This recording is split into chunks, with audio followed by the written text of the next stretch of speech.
Welcome to the November 15th meeting of the Lake Forest Historic Preservation Commission. The Commission is here tonight to work together with all of you, property owners, neighbors, architects, to continue the tradition that was established nearly 40 years ago in this community. That tradition is a review process that allows community members to work together to preserve the qualities and unique character that make Lake Forest a special community. The City of Lake Forest is committed to conducting open and democratic meetings, and to achieve that goal, meeting procedures have been adopted by the Commission. A copy of the procedures is available at the back of the room on each agenda. As always, it's the intent of the Commission to help manage the development and the growth of the City of Lake Forest with a keen sense of preserving the historic structures and open space in the city for all its present and future residents. Our goal is to move each petition before us tonight through the review process as quickly as possible while balancing the interests of the petitioners, neighboring property owners, and the larger community. So we'll start our meeting as we usually do with the introduction of the commissioners. Susan Athenson. John Travers. Bill Ransom. Kurt Pairitz. Fred Moyer. Mary Ellen Swenson. Jim Preschlack. All right, and I think that we have no minutes for approval this evening, and our first petition is the continued petition for the Certificate of Appropriateness for the demolition of the existing residence and construction of a replacement residence at 595 Circle Lane. While the presenters are getting set up real quick, there's a model. I believe the model is the same building that we have seen from the previous presentation, but the siding has not changed to reflect the current proposed siding. So let's take a breeze around it, and once we have a chance to look at it, we'll let you explain the differences to us. So.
All right, thanks. All right, thank you, Commissioner Pairitz and commissioners. As you know, my name is John Krasnodebski. I'm the architect for this project, and it's residence for Lori and Terry Rozdalski. They're here tonight.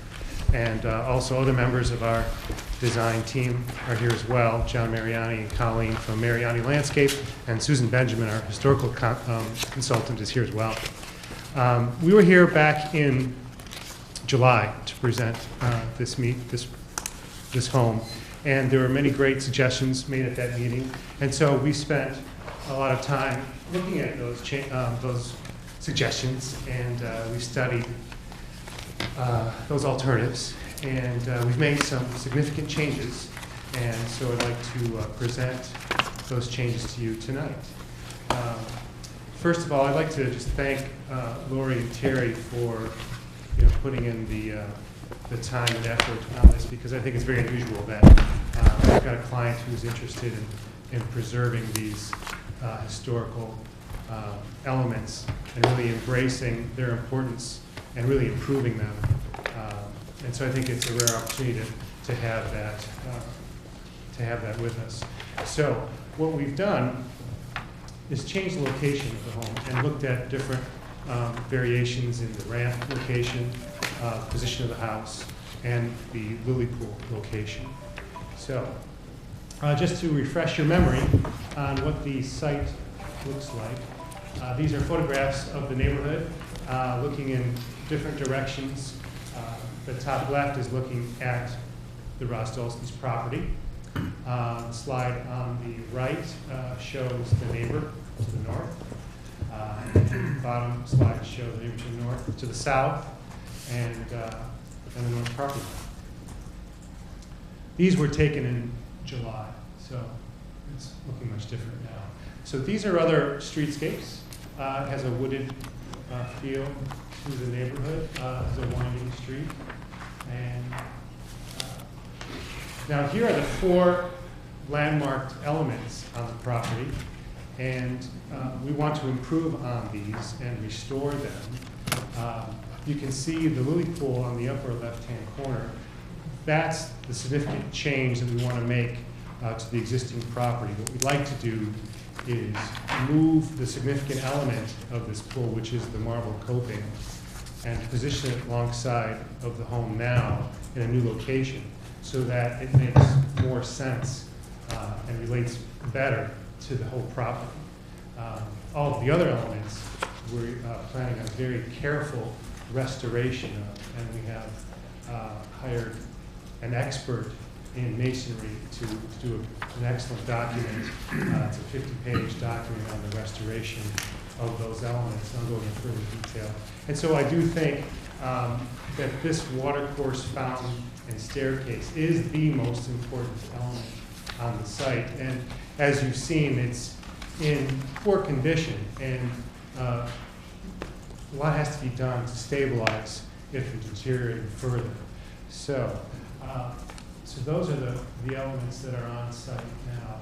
Here are some close-up examples of some of the deteriorating features. You can see some of the stone walls have really been damaged through freeze and thaw cycles, a lot of moisture infiltration. A lot of the sculptural elements have deteriorated and fallen apart, chipped, cracked, disappeared. There are whole elements that are just completely gone. There was a very elaborate balustrading on this fountain wall here. And if you've walked those steps, there are lots of chips and damage throughout those steps. So those are all key pieces that we're going to restore. So I'm going to move on to the site plan so that we can talk about the significant changes from the last meeting that we had. So this shows the complete property and the home on it. And as you can see, we've moved the home up because one of the major issues from the last meeting was the pool was non-conforming with the steep slope setback. You can see, I'm looking for my pointer that I just had a minute ago. There is a 75-foot dashed line on the lower corner of the pool, and so that is a point where we can't build any structures. So the home as it is now that exists is non-conforming. So we're going to eliminate that non-conformity and bring this house into conformity. So we've moved the house up. So it allows for the pool. It allows for a relocated reflecting pool to be closer to the street, which is a nice element to have. You can see that we've made the reflecting pool much larger. It's 75 feet now, which is 2/3 the size of the existing pool. You know, through our evaluation, here it is, of the lily pool, you know, we've determined several deficiencies in it. For one, it is non-conforming to current codes. It is considered a pool, and it's 4 feet deep, so it is a hazard. There should be a fence around it, or a barrier to stop people from falling in, neighborhood kids and so forth. So, you know, to put a fence around it in its current location, that would conceal it. So we feel by putting it in this spot and putting a garden in it, that's not only going to be safe and visible to the street and the neighborhood, but it's also going to ensure that this gets maintained in a proper fashion for many years to come. So we're currently investigating different planting schemes for the interior of that pool because we do want it to have a very water-like appearance. So we're exploring what ground covers would be the best suited for that purpose. We do have a central fountain in it to be reminiscent of the fountainhead that was in the old pool. Now those fountainheads, I like to describe in further detail. The existing lily pool has replaced fountainheads. They're not original, they're plastic pipes, essentially. The inside of the pool has been redone. The brick around it is in very deteriorated shape. The coping actually is in decent shape, but our effort's going to be put towards repairing the cracks and spalls that are in that marble, because water is working its way into those cracks and causing the cracks to widen. So we're going to work on that, seal up those joints, and make sure that water and freeze-thaw cycles do not further deteriorate that. So when we put it on a new foundation, that's going to allow us to really restore that coping and make sure it lasts for many, many years to come. So we feel that not only is it going to restore that pool, but it's in a great location, and it relates very well to our axial planning of the home. So it's alongside the wing of the house, very similar to the original Charles Platt concept of the reflecting pool being on the side of the home. It's not dominating the site as the current pool does. So we feel that it's a great improvement on that. Now, more importantly, the lake access staircase and pool house is a great focus of ours, and that 50-page report, I think, details and all the efforts we're going to make to really preserve that and make that an element that's going to last forever. So we feel really good about the work that we're going to be doing on that structure. There is a smaller element that's also landmark. That's a pool, a fountain, that has been recently, underwent converted into a planter. So I think that's a prime example of something that's been changed, but still historic and preserved. So I think even though on a smaller scale, it's in a way similar to what we're doing with this pool. So another change that we're making, so the house is moving forward, so we don't have any nonconformities with the setbacks. We're preserving more trees with this concept. There are many spruces on the borders that get maintained and retained. We feel that privacy screening is important not only for the Rustolskis, but also for the neighbors. It's nice to have that wall of green, even in the winter, separating the two. So we did explore very seriously the ramp on that side, and we went as far to stake it out, and we actually submitted it as our favored scheme. But after we walked the property several times, talked to the neighbor about it, it seemed like it was, there were more negatives, more trees removed, loss of privacy. It was an awkward turn into the underground garage. So it almost became our permanent scheme, but they were just too many negatives the more we thought about it. So we moved it back to the south. But the significant change here is that it's not a direct line in line with the pool. So we've tried to separate it as much as possible from the lily pool so that it becomes more prominent and more visible from the driveway. So our intent is to allow that separation, clear landscaping between the two so we have that visual connection, but also make the ramp very attractive with our landscape treatment of the walls of the ramp, vines inside the walls of the ramp.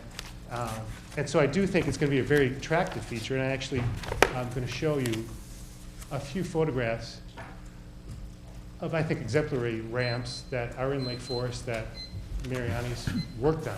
And so it's great to, so this is a ramp. So, essentially, it's not visible. It has some nice detailing on it, shrubbery, trees in the background. So I do think there are ways of making ramps very attractive and usable. Here's another example, with planting on the walls. I think one significant difference is that we are allowing planting areas in front of these walls so that our vines can grow up the side. So you won't see a stucco wall. It's going to be a vined stucco wall. So I think that's a very attractive feature. And it is off to the side, as you can see in the plan. So I do think it's not going to be a prominent feature whatsoever. And our intent is to make it as attractive as possible. So there are some trees that have been identified by the staff, and so I want to address those. There is an oak tree right here, and so I was out there yesterday, took another look at that, and so we definitely we're going to move that driveway curb cut further to the south to give more room to that tree. So we're going to locate it 15 feet from that trunk so that we're not going to be jeopardizing that tree. So there's enough room between the existing spruces here and that oak to make that move. So we feel that's going to be a significant improvement. There are most of the trees that we're removing are all considered by the forester to be favorable trees to remove. Norway maples and ash trees, those are becoming somewhat of a nuisance with the emerald ash borer. So actually, it's almost a favored forestry technique to remove those just to prevent that fodder for the ash borers. So, and there are some maples. There is one oak that is in the footprint of the home. That's a 22-inch red oak, and we've looked at ways to position the home around it, but we didn't come up with any alternatives that would work. So the forester has come up with an inch-for-inch replacement suggestion, and so we anticipate fully following those guidelines and planting trees to make up for that. So I think it still will have its wooded nature, and I think it's going to look like the home is nestled in to the site. Okay, so I'm going to go with some alternatives here, because there are quite a few. So this is our preferred scheme. I'm going to sit so I can navigate this a little better.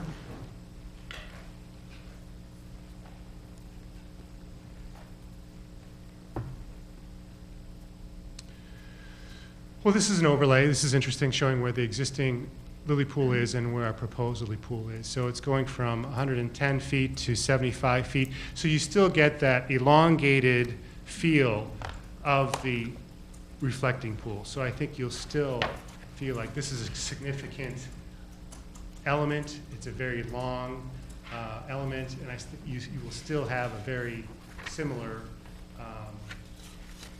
recognition of what that pool is.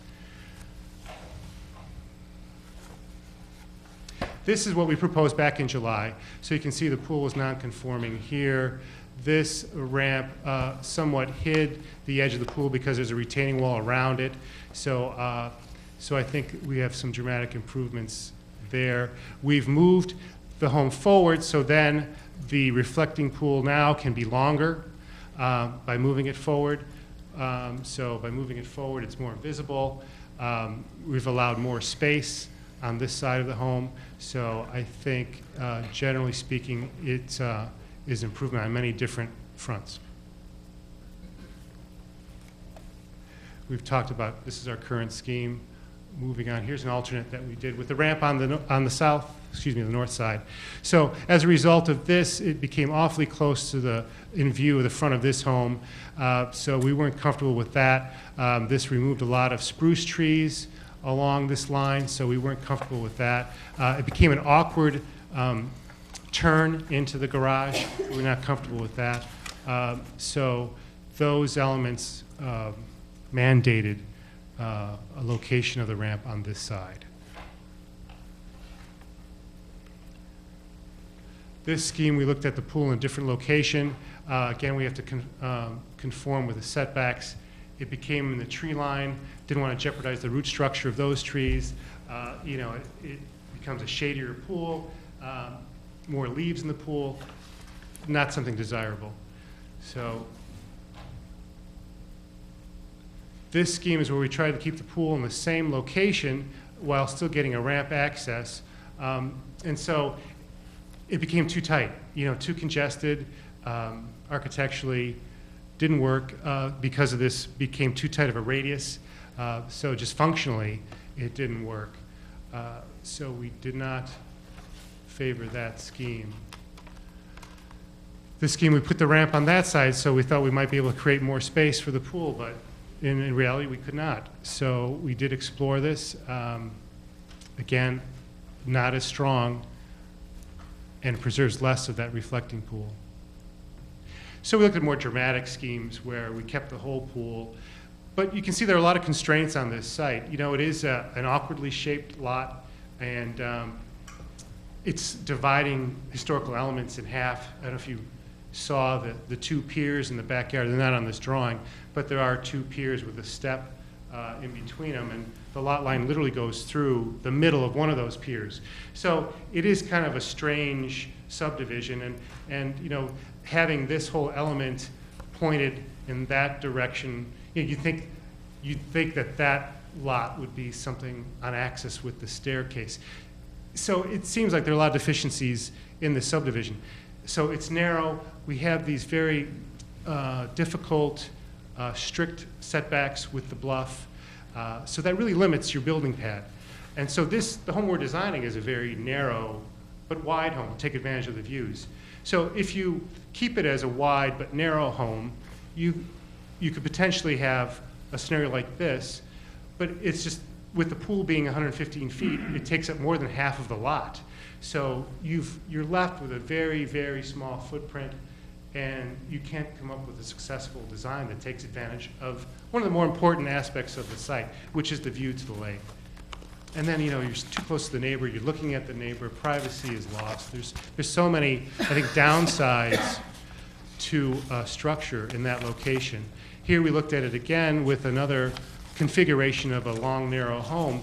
So we get more view, but still, the orientation is wrong. You know, there's too many nonconformities, and you know, the views aren't maximized. So loss of privacy with the neighbors.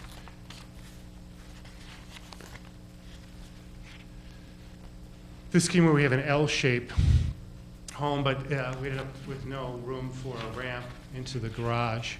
Again, not ideal orientation of the home because of the views are cutting across the lot. And as you know, this is a buildable lot here, so it's looking more in their backyard. The front is looking at the neighbor's home. So this orientation is just not a successful orientation. I'll briefly go through the house. Of course, it's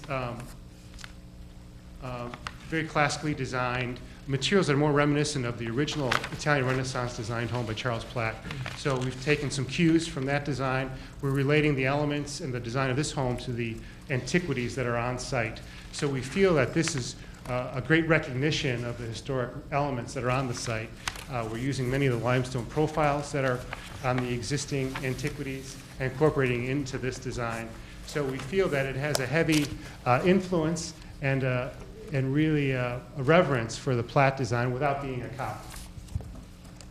The materials are shown alongside here, so they're all natural materials, a slate roof,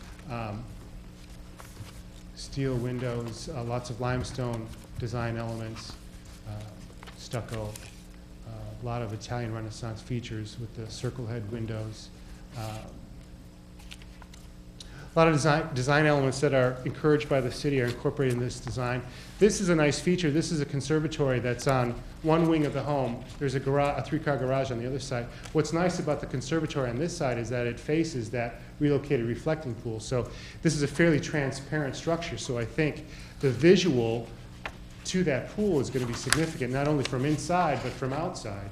As you drive along the driveway and go into the courtyard, that transparency is going to allow you to look at that pool. So I think it's a great spot to do that.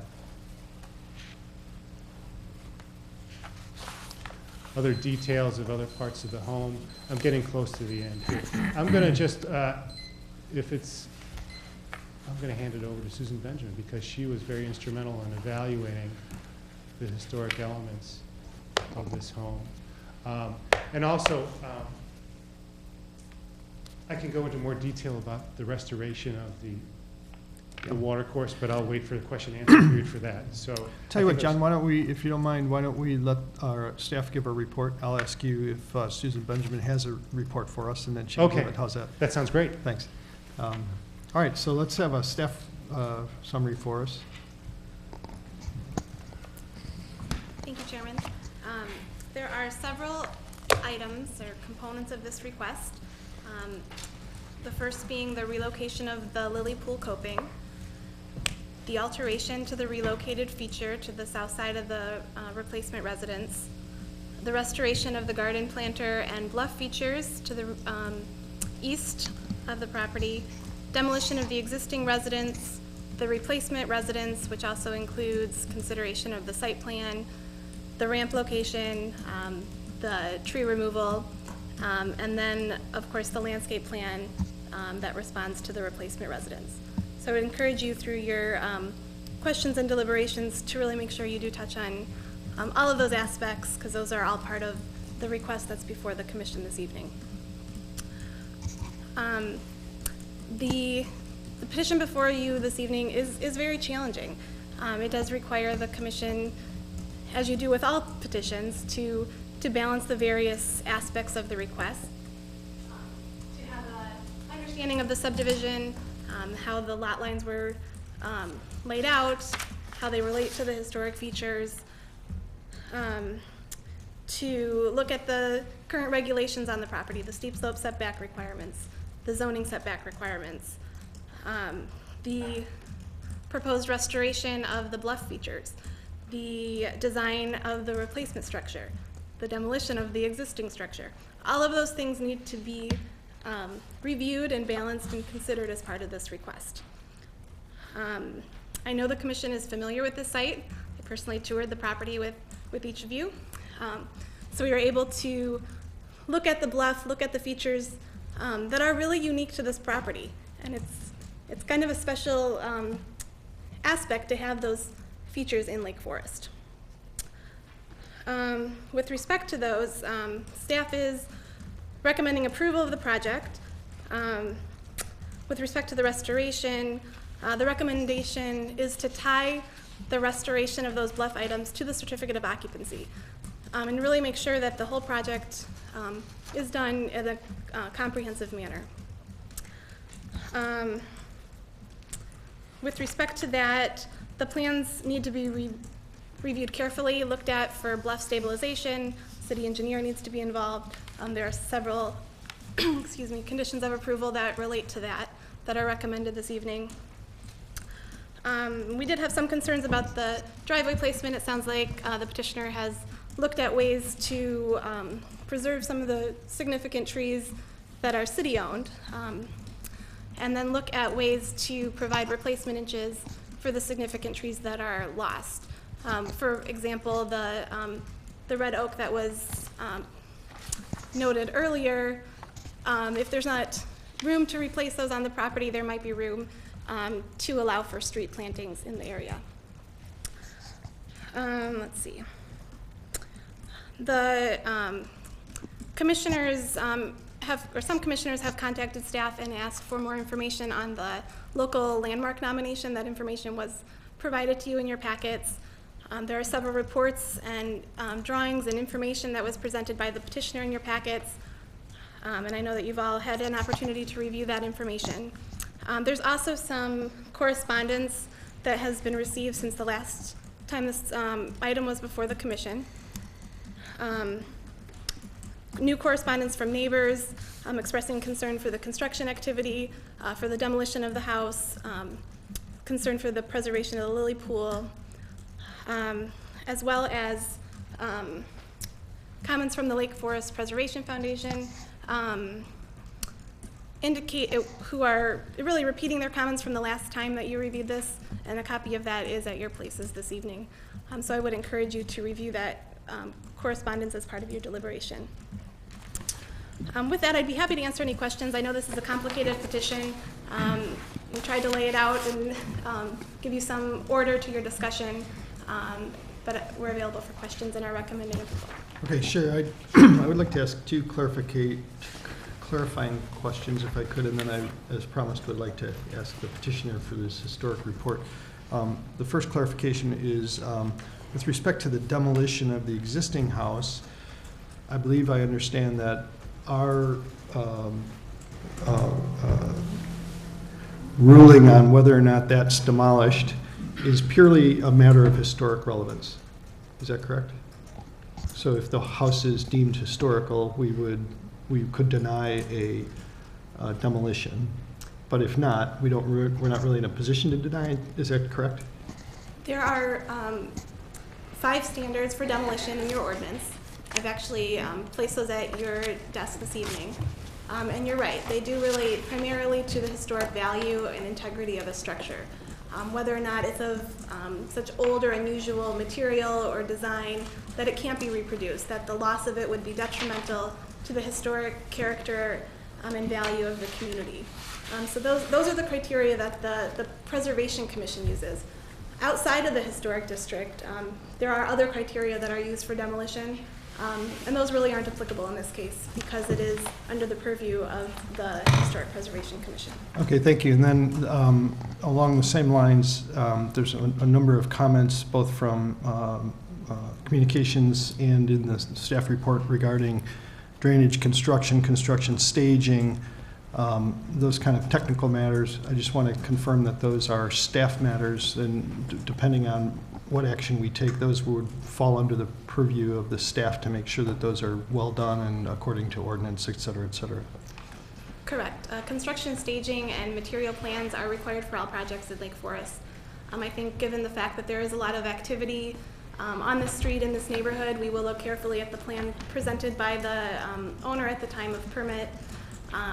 We will also, as recommended as a condition of approval, look for a timeline for this project. It is a very large project, and we really want to be thoughtful and think through the impact of the construction on the neighborhood. Okay, thank you. I promise we'll return with more questions for you. John, if you want to go ahead and have Susan give her report, that'd be terrific. Yes, definitely. Thank you. I'm really glad to be able to talk to you tonight, and I'm glad you gave me a job to do because it was interesting and turned up information that I think is quite persuasive. As you know, when the Lily Pool was originally built perpendicular to the house, it was surrounded by lush gardens, and today it's kind of an orphan out there. It doesn't kind of reflect the character of the place anymore as much as the water cascade does. It was modeled after Villa d'Este and Villa Lante outside Rome. And next, please. The water I think I mentioned to you before, the water cascade was so special to me when I was a judge in the Preservation Awards many years ago that I went to Villa Lante to see where this came from. From all my research, it's unique. And I want to read you something. In Charles Platt's book on Italian gardens, he references specifically the water cascade. The influence of the Italian villa is felt most compellingly in the design for the lakefront side of the house, where a series of terraces are connected by a watercourse, much in the tradition of the Villa d'Este. So this was a really significant feature. It's unlike anything I've ever experienced or seen. Next, please. I did go back to the drawing boards and look at places where there were pools, however, and that is quite a common feature. Hammersmith Farm, the Auchincloss estate on Ocean Drive in Newport, is a pretty well-known estate house that has a pool that is not in some ways not similar in terms of its configuration. At James Estate in Newport, the George DuPont Pratt House in Glen Cove on the north coast of Long Island, and Biltmore, which is probably the most prominent, it's the largest estate in the United States. And closer to home, Melody Farm, the J. Ogden Armour Estate in Lake Forest. So whereas the pool is an interesting element, it's not a unique element. That isn't to diminish the fact that it's a pretty wonderful element, a feature of the estate, but it's being handled in a way that I think is a win-win for everyone. Its proportions are now closer to what they were, the way John designed it, and it is being integrated into the entire property as it was meant to be before.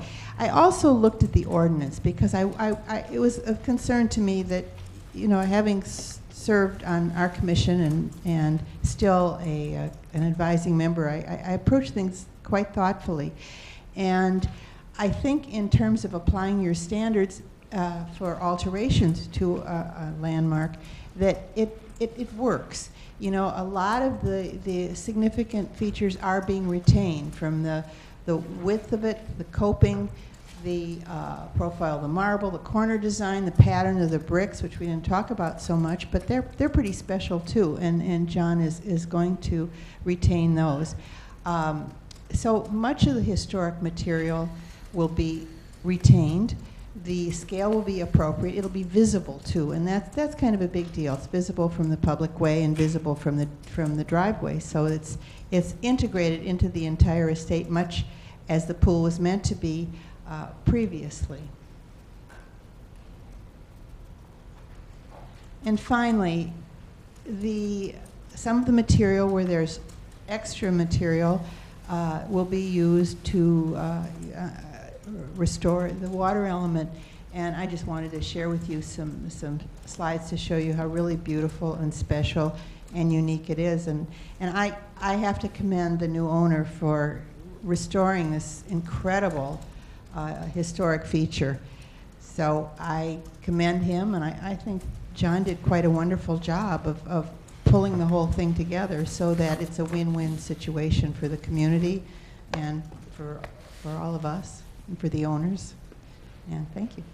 Thank you. I'll ask the commissioners if they have any other questions for the staff. Since we didn't do that, I got to get my questions out, but you didn't get yours out. So if you have any, now would be a good time. Megan, I do have a question regarding the Lily Pond. Why is this not considered a demo, and why are you calling it a modification?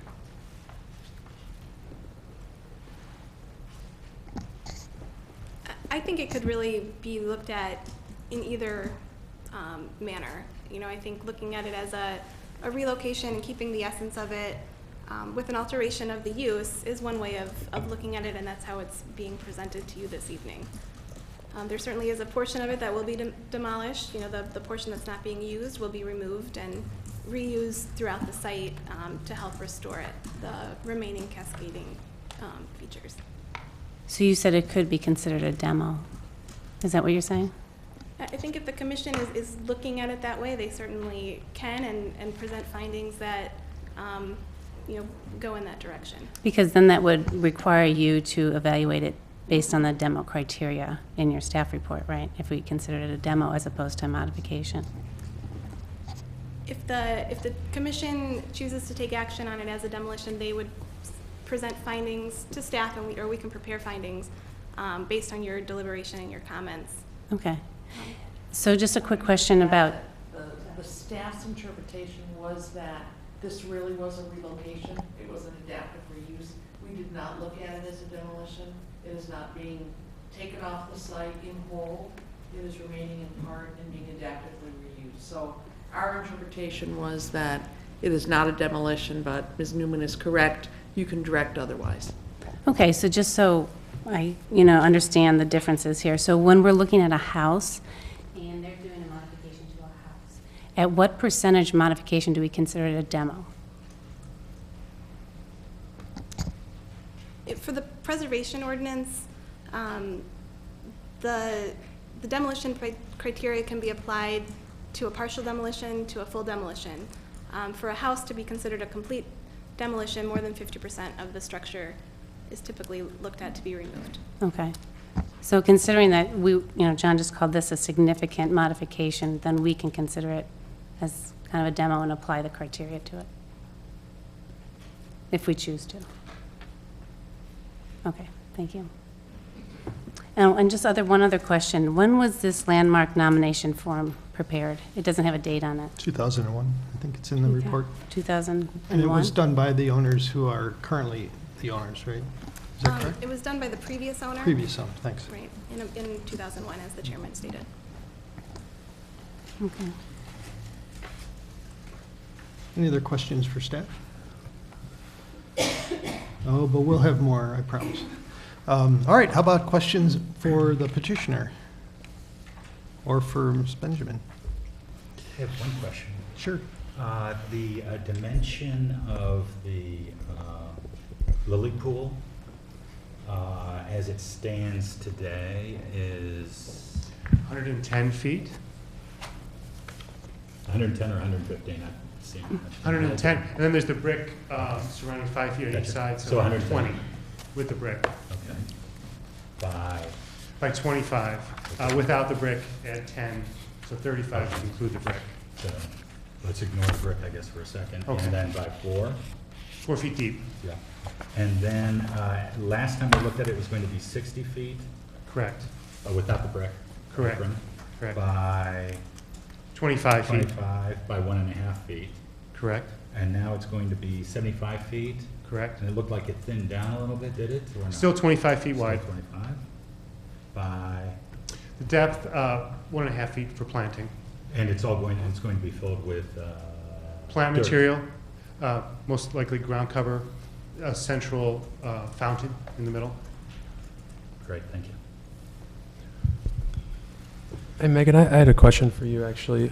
You had mentioned in your staff report that you were going to tie the certificate of occupancy to the renovation of the walkway to the beach. And I'm just curious where we've done that in the past, how that has been successful. You know, to me, that is the charm and the historical jewel of the property. And I'm just wondering, maybe two-part question. One, if you could elaborate on how that will be structured and managed and governed in terms of milestones and timelines and quality. And from the petitioner, I'd like to know more about the selection process for the contractor, their qualifications, their expertise, how you pick this person, why they're the best to do it, and were there others that you considered? So maybe you could just start with that. And Sure. yeah. We've had preliminary discussions with the petitioner about the timing and the intent to really start everything at a similar time and get going on the project as a whole. We've been able, or we will be asking for a timeline from the petitioner to really understand what pieces of the project will take a certain amount of time and other aspects of the project. It's been successful in a project that the commission recently reviewed on Broadsmore, where the restoration of the outbuildings was tied to the certificate of occupancy, and the work is going on concurrent with the construction of the new house. So I do think that's a successful way to ensure that the restoration work that is so unique to this project and important is completed. I mean, I guess a follow-up to that is, I mean, do you feel like in that process, do you have latitude to question the quality of the work, or to use a milestone-based quality check to ensure that it's done appropriately, or is it just a kind of a schedule, work timing, let's get this project done so the neighbors aren't upset about it kind of thing? The restoration plan, the conceptual restoration plan and the standards for restoring the elements is part of the approval that will be granted if deemed appropriate by the commission. And that will be kind of the guiding document for how the work is completed. The work will need to be permitted and consistent with those permits that are issued. So certainly there will be some interaction with city staff and the workers on site to make sure that work is being completed in a manner that's consistent with your approvals. Thanks. And John, if you mind, just Sure. answering You know, the second certainly part. our intention Thanks. is to restore that magnificent element. However, timing is a very important aspect of that project. We have hired Marion Restoration to do the report, and I think they did an outstanding job on the report. And they also are our #1 candidate to do the actual restoration work. They do have a lot of experience with historical restoration and masonry. They've done a lot of landmark structures. So I've had a lot of personal experience with them working on buildings, and also have seen their work on other buildings. So it's a very rarefied profession. He's the only one I know of that can actually do it. So I'm still in that research mode to see if anybody else is even capable of doing it, because it's an art. You can't go in the phone book and say, hey, let's pick this guy, he can do it. So few people can do it. They are artists recreating, they're sculptors. So from a timing standpoint, I do have concern about that timetable, that kind of locking in with the occupancy, because it could very well take longer than a couple of years to do that, because they're artists. There's a lot of weather issues here, you can't work in the winter. So there are so few of these people. I don't know what their manpower situation. So it's looking like to me that we don't want to rush it. We want to make sure it's done right. That's our most important goal, is to do it right. And so I'm not sure that's the right thing to do, tied to the occupancy. I do anticipate, you know, a finite, very almost timetable that's very calculated with a new home. With a restoration, there's likely going to be some things that we find and discover, like, wow, that's a lot worse than we thought it was. We're going to have to go deeper and fix that. So we feel a little like there's a little too much rush into tying it to the occupancy of the home. So I talked to the homeowners about it in detail, so we're trying to figure out what would be, we think, a more positive, supportive way to get this done than tying it into the occupancy. So very much wanting to do it, going to do it. Timing is a concern of ours. So maybe you could give us a little better color on, you know, reading the report. It's a, you know, it's a summary report, even though it's 50 pages long. I walked the conditions out at the site. I'm pretty familiar with the nature of the work. I'm glad to hear that you're anticipating finding stuff that you don't expect, because I know you will. The question I have would be, well, first of all, do you have a sense for when the last time any work was done on this? And then before you answer that, or as you answer that, I'm trying to get a sense, you know, this has this priority 1, priority 2, priority 3, priority 4 even in some places. I assume the intent is to bring this back up to what level? Pristine level? To when's the next time someone will have to repair this? Right. Well, that's a good question. And the reason I'm asking the question is because I recognize that this is an opportunity, perhaps a unique opportunity for us to preserve something that's, you know, hasn't had attention in a very, very long time.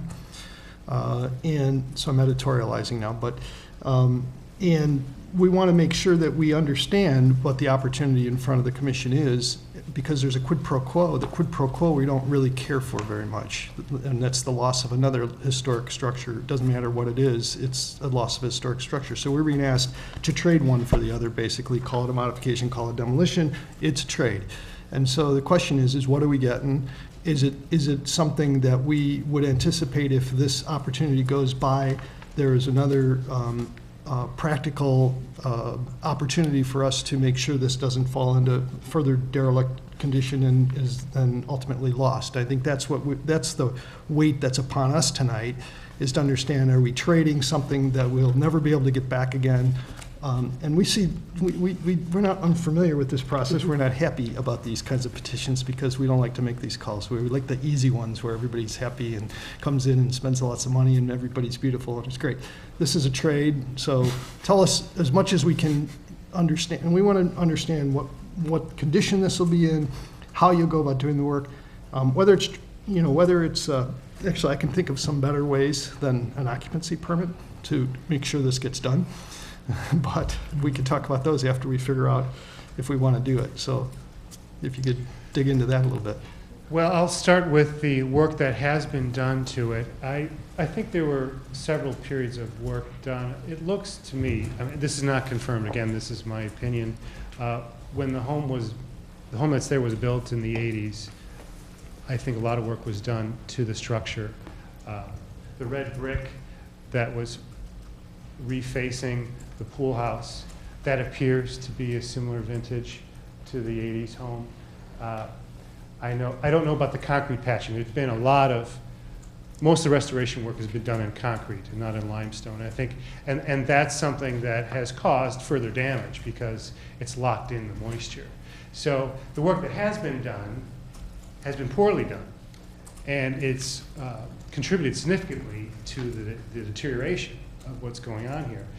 So, you know, applying face brick on the pool house right over the stone that's there, replacing copings with mortared brick versus copings that don't allow moisture to get in.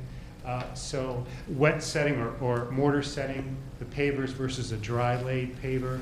Again, dry laid allows moisture to evaporate, while something that's mortar set locks in moisture, so you get the freeze-thaw action, which cracks things and opens things up. And so there is a lot of that. The steps are done that way. There's parging on many of the walls done in concrete versus covering limestone up. And so that's locking in moisture. A lot of the copings have been replaced with brick or haven't been maintained. Moisture gets in through the top of that and causes deterioration. So that wasn't done right. We think we've got the solution. We think we're doing it right, replacing things with limestone where we can. Where the concrete's in decent shape and not deteriorating or causing damage, we're going to keep that in place. But that's more in the minority than a majority. So the materials we're going to use are original materials. The marble is the Tennessee marble we're going to use from the coping. And we're going to patch up the sculptures with that Tennessee marble. So these are all things that are going to last a very long time because they're original materials versus a replacement material that historically doesn't work.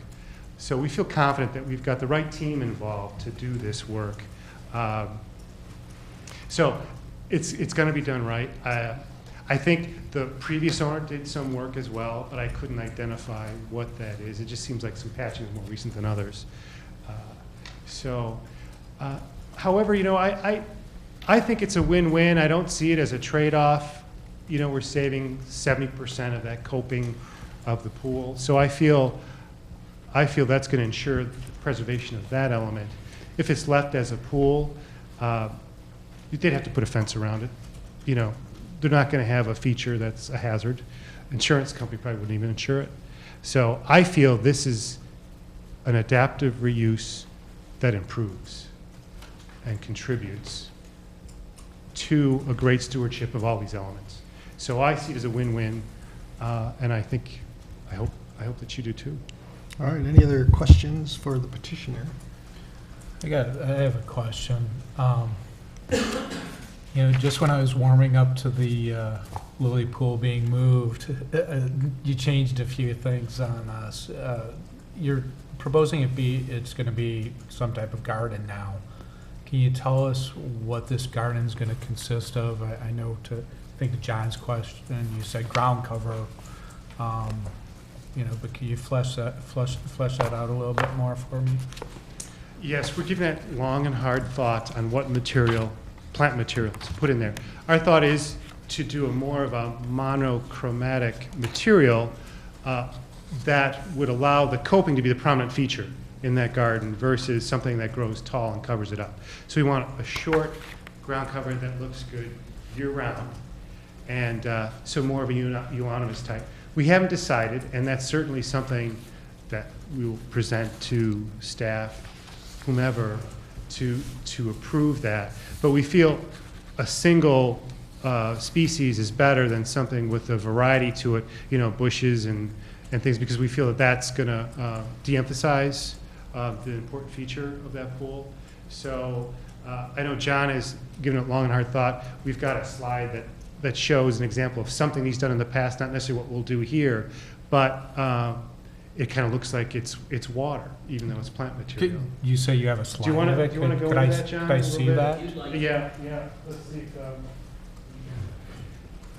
So we're talking low ground cover of a single species and nothing else within the. Possibly. I mean, it could. I mean, I think it could possibly be anything. Then. Well, I think most importantly, it needs to be low. Okay. That's most important, and I think it needs to be simple and clean, and not detract from the coping. That's the most important thing. And here's an example of, and there, if you've ever looked at it, for example, if you've ever seen and I'm sure you have, these new roof gardens. You know, they're at O'Hare, they're downtown, they're everywhere now, where they use a lot of sedums and low grasses and sedges and what have you. And there's a lot of different plants that can be used, either as a single species or mixed or used in an arrangement. For example, in this particular case, this was a garden where they were looking down from several floors up, and they were trying to create a situation where it looked like raindrops dropping into a pool, and then these are the plant materials are forming these rings to make it look like the effect of the water droplets hitting the water. So in this particular case, we had 3 or 4 different types of ground covers to make that effect happen. And the heights varied just a little bit, and the colors varied just enough to create that effect. So, there are a lot of different ways of, a lot of different forms that can take. We can make it look like waves in a different pattern, for example, or it can, like John said, it could be monochromatic. So, personally, I think it might be a little monotonous if it was monochromatic. I think we could add some interest as well, be it with textures and colors, or shades and tints of greens or what have you. But low, simple, clean, and show off, complement the coping. That's what we're really trying to do. Do we have a design for the fountain that's being proposed for this? No, I don't have a design, although the more we discuss it, the more we're thinking of a dolphin feature. That is a concept that's throughout the water features. Right now, there was originally a dolphin fountainhead on this fountain, so we do think that that would be a great way to further the integrity of this design by incorporating a dolphin. Okay. Now, the ramp now is on the south side. And it seems rather lengthy, and maybe it's the same length as it was before, but with the curving. Is there a wall around?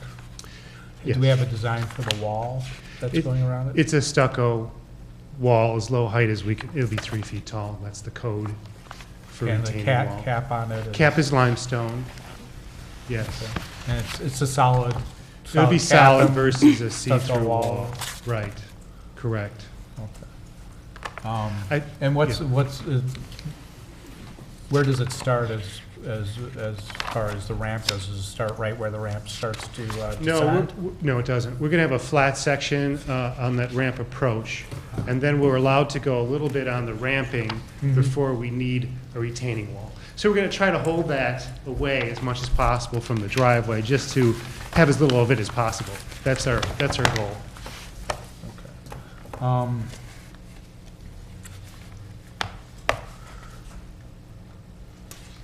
I think those are the questions I have right now. I have a question. Just worst case scenario, when you actually go to take this apart, how will the marble really fare in this when you try to move it? I mean, have we done this before? You know, will the pieces crack in half? Will they split or splinter? I mean, I have talked about it with Marion Restoration, who are very familiar with that process, have done it before, removed copings. It's oftentimes one of the most used method of reworking walls. Typically, you get the water coming through that. So you take it off so you can put flashing in and reset it and put the proper sealant so you don't get more water in it. So copings are often the number one problem with masonry. So that's what this guy does a lot of. And so he feels very confident that that'll work successfully. And so I think that's probably going to be one of the more easier things to do, to be honest, on the project. okay, thank you. Sure. I have a question for the petitioner. John, we got the historic, a landmark nomination form that was done in 2001. How long has the petitioner owned the property? It's more than 3 years, maybe 3.5. So, so that's what, 2008. So when they bought the property, was the pool in good condition? It was in the same condition that I think it is now. I don't think it's deteriorated from the time that they bought it. I think it's in the same condition. Because in this report, it says the pool was in very good condition in 2001. Yeah, I noticed that. What is it? I think it said that about the water course too. The terrace? Yeah, I'm just looking at the reflecting pool right now. Okay. And You know, it just, with all this, this discussion about the reflecting pool, and, you know, the current home is in such good condition, and it was built to relate really well to this reflecting pool. I just have to ask you, why not just avoid this whole issue and renovate the house? We looked at that originally, and it didn't accommodate the needs of the Rozdalskis. It didn't work for them. We looked at it first. We spent a lot of time on it.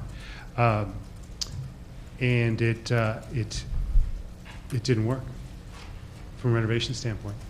It became so significant of a renovation, it essentially became so significant, it would be viewed as a demolition by this board or any other board. And can you So- elaborate a little bit on the needs, just so I understand why that would be so extensive? Pool, parking, rooms, room configuration, basement. So pretty much all the elements of the house would have to be changed. Okay, and did you ever try the alternative of, there's 2 vacant lots next to you? Wouldn't it be easier just to buy one of those vacant lots in the same location and build the house and avoid all this, you know, this having come to the board like this? Yes, that was explored in depth. Actually, Rozdalskis were in negotiations with those properties, but were not able to come to terms. That property's been for sale for, I think, since the subdivision was built. So, for some reason, agreements aren't able to be made on those 2 properties for, I'm not going to conjecture why. I do understand that the bluff that's behind those 2 lots is in very poor condition, and it's very limiting on what you can do on those 2 lots since those have deteriorated so much. So I think by working on this property, we've got stewards of a property that are going to make sure that that bluff doesn't disappear. So I think it's a great thing. I loved the point that you made about how awkwardly these lots were subdivided, you know, back, you know, in the 60s. I mean, they really made it impossible to enjoy the features of that they left behind of Villa Turcom. I mean, I don't know, I look at it in disbelief almost, how they just, you know, Yeah. chopped up these pieces I agree. of It land. seems like there should have been like 4 lots combining all those together under one lot. Would have been great. It would have been wonderful to have had a house just on the Mhm. axis of, you Mhm. know, the water feature. Right. It's unbelievable. Yeah, yeah, I agree. We had the same discussion. Yeah. Yeah, that would have been so much better. Amazing. John, can you talk a little bit about just the intention? I think it falls back to Kurt's question around level 1, 2, or 3 restoration. You know, in like end state, what the walkway down would look like, how the homeowners, you know, plan to use it. Is it going to be, you know, something you have cocktails on and you showcase your friends and you're just really proud of it and it's awesome? You know, I think, you know, I don't know that it's a trade. I probably tend to agree more with you on the restoration of the lily pool, but, you know, there's a tension around understanding how important that aspect of the home will be to the owner. And, you know, one way for me is to understand the end state and the goal, and it's hard to do that when you haven't contracted and picked and all that. Another way is just thinking, you know, in terms of level of effort, how many man hours you think would be allocated to that as a sign of passion. You know, I mean, it's just it's hard to sell the invisible, you know, when we don't see the restored end state vision. But if you could speak on that as best as you can, I think that would be helpful to me. Absolutely. Okay, so there are 4 elements of that that list, and so 1 and 2 are must do on the list. Make it safe because there's a lot of missing railings, and so it's somewhat of a hazard. You know, there's a long drop over the edge of some of those elements, particularly over the beach house. So that's priority. You know, 1 we're going to very important to do, make it safe. Number 2 is stabilizing the deterioration that's occurring. So we want to do that, and so that work is the waterproofing work, taking the copings off and doing the correct flashing, remove the parging that's causing the trapping of moisture. I mean, moisture is the biggest element that's causing the damage. So level 2 is fixing all that. Level 3 is repairing existing sculptural elements. even though they may not, like a fragment off a nose of a dolphin or a tail. You know, that's not causing further damage. So that's level 3, replacing those. Level 4 is the more major elements. For instance, there's a very large limestone tub that's a planter at one of the upper terraces. So that's level 4, and that's the one that's got probably the highest price tag to it, because those elements are hard to recreate. We've got the drawings to do it. We've done the research. We're trying to get a price on it. You know, it's almost a priceless feature. So that's the one element that we're not quite sure if we can get there. You know, the first 3 elements seem reasonable and important to do. The fourth element, recreating elements that are long gone, is something we're not sure about. And in line with that thinking is, there's been some major reworking of that fountain or that staircase. For instance, the upper level staircases are totally reconfigured. The higher 2 staircases, one has been completely removed and the other one is completely reoriented. Instead of doing sideways, it's becoming in the other direction. So that was redone. I couldn't tell you when. So we're not going to tear that out and put the 2 staircases back in the way it was. For one, the other staircase crosses the property line, and so you couldn't even do that one. So we're not going to take out significant features that were redone if they seem, I think, historically somewhat correct. That one staircase being one example, and the other examples at the bottom of the staircase, flanking the beach house, there's one rounded staircase that is completely gone. We're not going to recreate that. We're going to leave that alone, fix the other side. And then, of course, the pool, you know, that was down at the water's edge. That has completely fallen in, and we're not going to recreate that. I don't think we could even if we wanted to, you know. So there are certain elements that we're not going to even attempt, but what we feel are very important elements we're going to fix.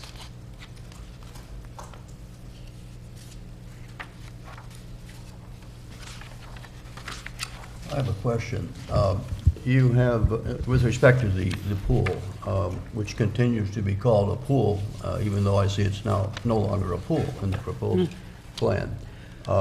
If the pool, and I understand, by the way, from the presentation that the reason for filling it in is that if it were not filled in, you would have to put a 4-foot fence around it by current code.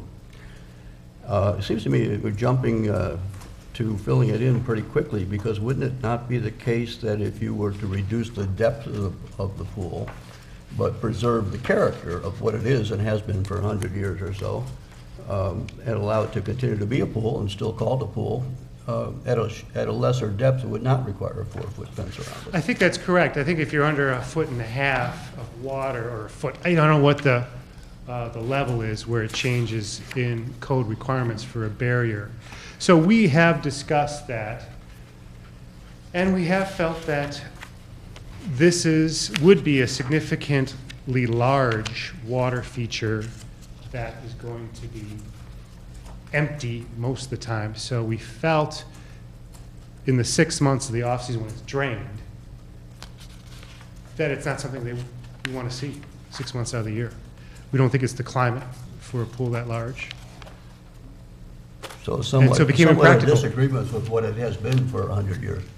Yeah, I think it's impractical, you know, and it's hard to maintain as a lead pool, and it's something that most of the time of the year it just doesn't. It's an attractive hazard most of the time. So we feel by planting it, would not the hazard be reduced also with the reduction in depth? it would be reduced. Yeah. But again, 6 months of the year, you'll see an empty concrete bed, a 75-foot long concrete bed. We don't consider it attractive and something desirable and something that adds. We think that detracts. We thought planting it is something that they're going to enjoy looking at.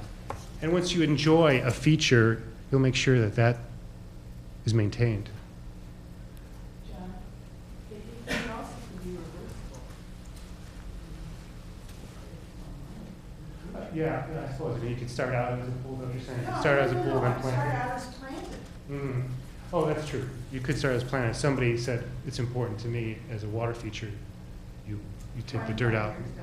So you're right, that's an important aspect of work that you do with historic elements, it is reversible. And that would be reversible.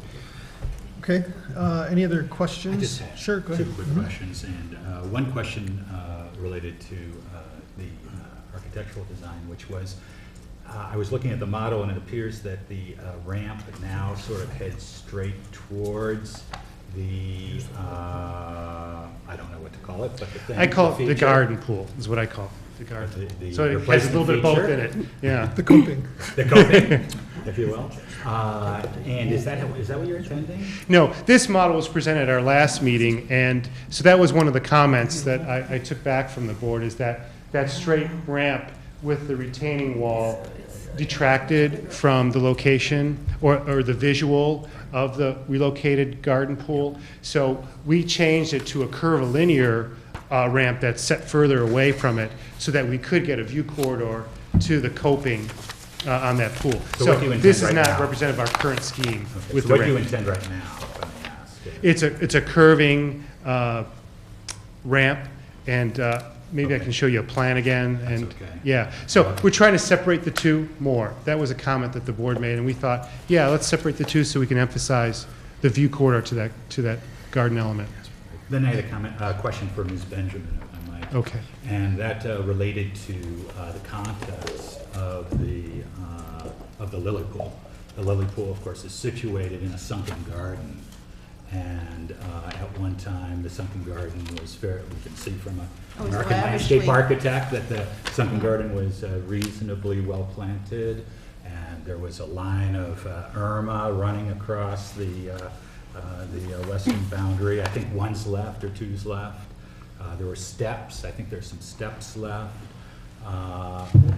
The replacement garden feature that you're going to put on the side of the house, is that going to be in a sunken context, or is that going to be in a flat context? What will become of the Irma, if there are more than one, and what about the steps? The steps lead to the bowling green, which is on the adjacent property. So that bowling green is very poor condition. I mean, it's basically a ruin. You know, you see a balustrade, you know, in the dirt here, you see a piece of stone laying over there. So that element was stairs led to it, and it's on the adjacent property. So that's not landmarked. So the steps straddle the property line, and I think a lot of it is actually on the neighbor's property. So we're not going to restore those steps or that bowling green. It's on the neighboring property. So the condition is going to be basically at existing grade, the new location of the pool, which is very similar to the grade elevation of the existing pool. So it's basically rotating. I might show you a plan. It's almost pivoting. And so the level is very similar.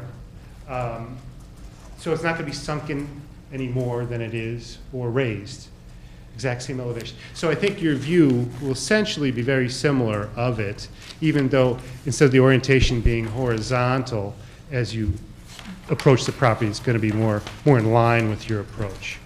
So you'll see it in depth versus a side view. Okay, so just to be clear in my own mind, you're saying that presently, unlike the past, the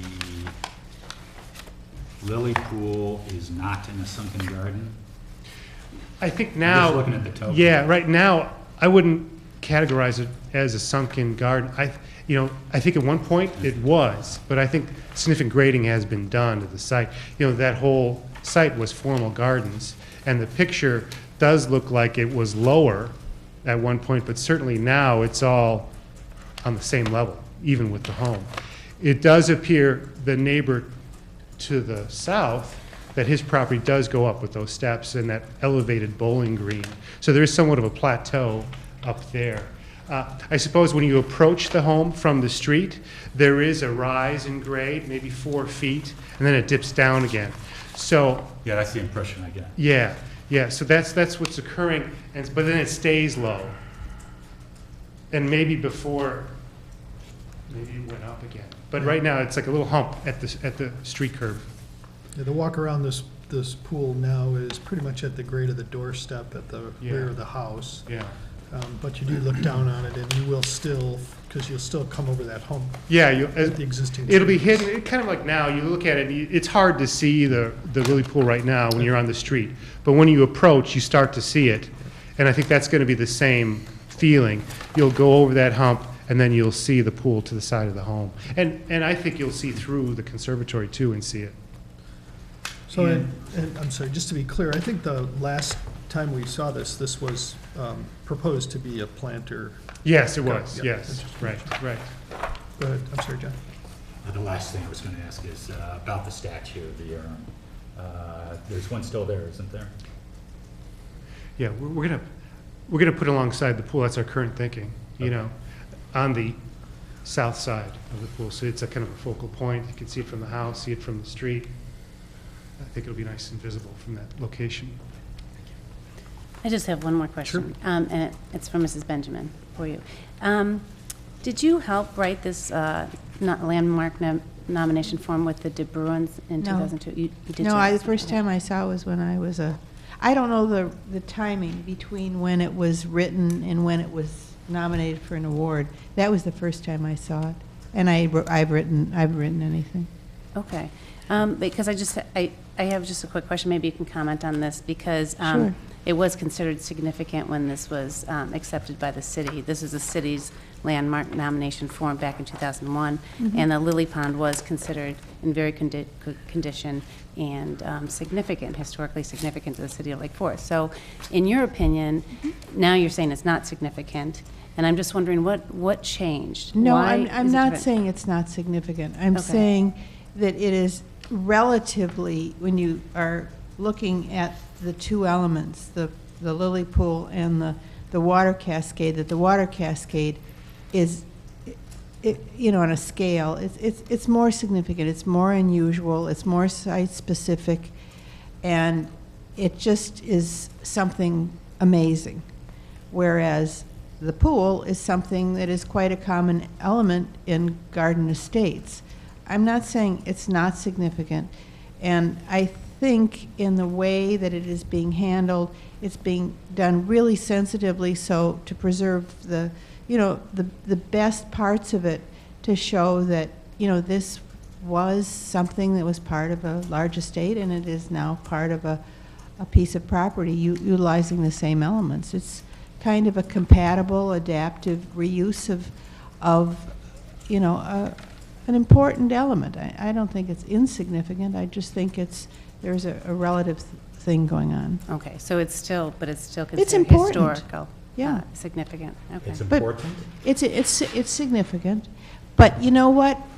Significant houses get changed. Significant buildings get changed. Well, when you work on a rehab, that there are elements that are retained, and you make judgments along the way. But they still, as we move along in time and live with the realities of the world, we make changes to our houses. I live in a landmark house that, I've changed sensitively, I hope. But, I think that's quite okay. Okay. Other questions for the petitioner? All right, now is the opportunity for members of the public to give testimony if they have any. I see none, and so it's our opportunity to deliberate. If we have any deliberations. I'll deliberate if you wish. Sure, please do. So, my deliberations are as follows. I believe the record shows that it would be inappropriate to demolish the lily pool and remove its constituent materials from its current location and reutilize a portion of those materials to build a smaller, shallower planter and provide Dutchman patches to assist in the repair of other deteriorated garden features. And my deliberation is based on the following considerations. The landscape architecture associated with the lily pool and its location is of such significant historic, cultural, and architectural significance that its demolition would deprive the community of what one of my neighbors described as a historical amenity, and would be detrimental to the public interest and contrary to the general welfare of especially those Lake Forest citizens who live in the Villa Turcom subdivision. I think some of the comments we've received in writing reflect that, and then certainly one contact that was made with me personally reflected strong feelings in that regard. Secondly, the lily pool and other historic garden features on site were, based on physical inspection and extensive research, determined by the Historic Preservation Commission to be landmarks under the Historic Preservation chapter of the City Code of Lake Forest, and that occurred in 2001. Based on its historical and architectural significance, demolition of the lily pool and removal of the materials that make it up from the current situation and reutilization of those would be contrary to the purpose and intent of the Historic Preservation chapter and to reasonable historic preservation objectives of the community. The lily pool, especially as situated in its sunken garden, I guess perhaps we'll disagree about that, is of such old, unusual, and uncommon design, texture, and material that it could not be reproduced except with difficulty and expense. The existence and location of the lily pool has manifestly not prevented the construction and use of an appropriate modern residential structure free from substantial functional obsolescence. The existence and location of the lily pool, occupying as it does a relatively small corner of the property, will not prevent the construction and use of an appropriate replacement residential structure as needed or desired. And accordingly, the continued existence of the lily pool in its present location has not and doesn't appear likely to deprive the owner of any reasonable enjoyment of this property. The historical development of the Villa Turcom subdivision resulted in many fewer historical landmarks being peppered through our neighborhood than, say, in the First Ward. Indeed, in the west, the old main building of Barrett College was our sort of historical landmark link with the past, and we are losing that. In the east, these garden features of the Villa Turcom estate, and most visibly to us from the land side of things, the lily pool form our historical landmark link with the past. And so those are my considerations and deliberations. And John, I have a question for you. Would you feel differently if the request were to simply relocate the existing pool? And I'm looking at a drawing here that you don't seem to have in front of you, but right now the driveway. I've got a lot of drawings. Yeah, trust me. Right now the driveway kind of peels off and creates the limits how far that pool could come. If the pool were recreated and it's entirely just turned, if you will, so that it was in this, can you see what I'm saying? Would you feel differently, or is it disturbing it at all that is giving you? In general, what I would say in response to that is I think that what would be a better approach, if it was feasible, would be for the petitioner to consult with staff to devise a petition that does not require removal of the pool, and that the commission ask the staff to the greatest extent possible to exercise flexibility with respect to steep slope setbacks and forestry considerations, which I think would be very appropriate given the tremendous solidity of the site's steep slopes. I'll try and say that 3 times fast. Yeah, that's pretty good, actually. That was impressive. And the really more than ample tree cover on site, combined with the fact, let's face facts, our ash trees, unfortunately, are probably, I'm told by people who know about such things, all going away Okay, so if I read the tea leaves right on that comment, that you would say, hey, leave the pool where it is, push the house closer to the lake, and eureka, right? Rotate a little, Or whatever.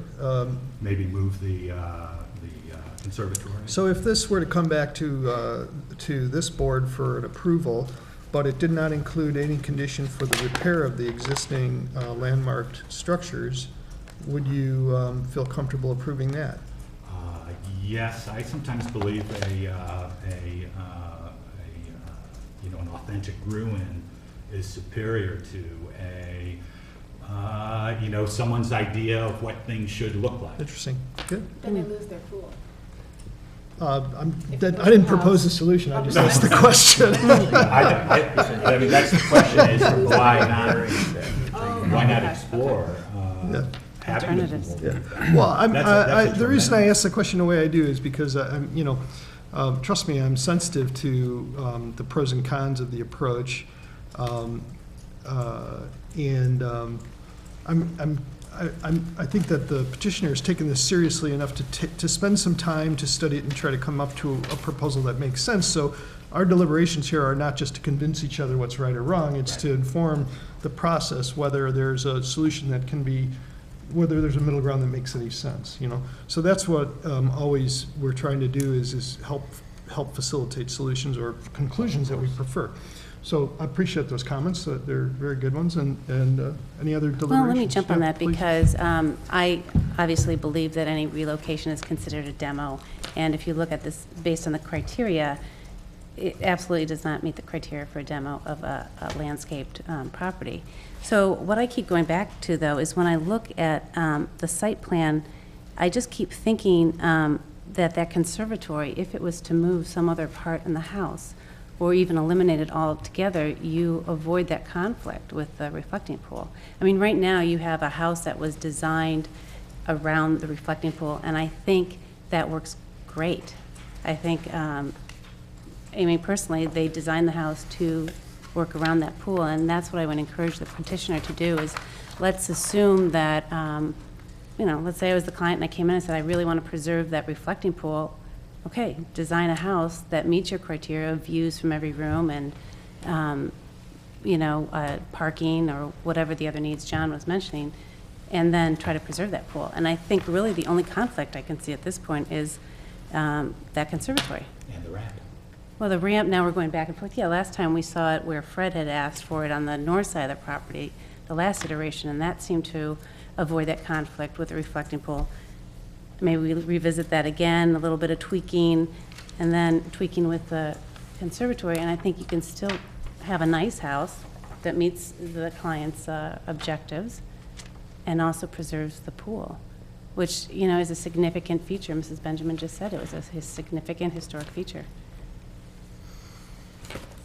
Kurt, this kind of reminds me of the gardener's cottage. I was thinking exactly the same thing. And, How good is good enough? I was actually thinking what Guy would say, if he was on the board, because I think, Fred and I, and you and Guy, and I think Susan had just joined and was talking about it, and I think Mary Ellen brought a really good point up about just the subdivision in general, and Guy was always, even though he was very steeped in history and knowledge of architecture, and I learned everything, or I learned a lot from him just listening to him.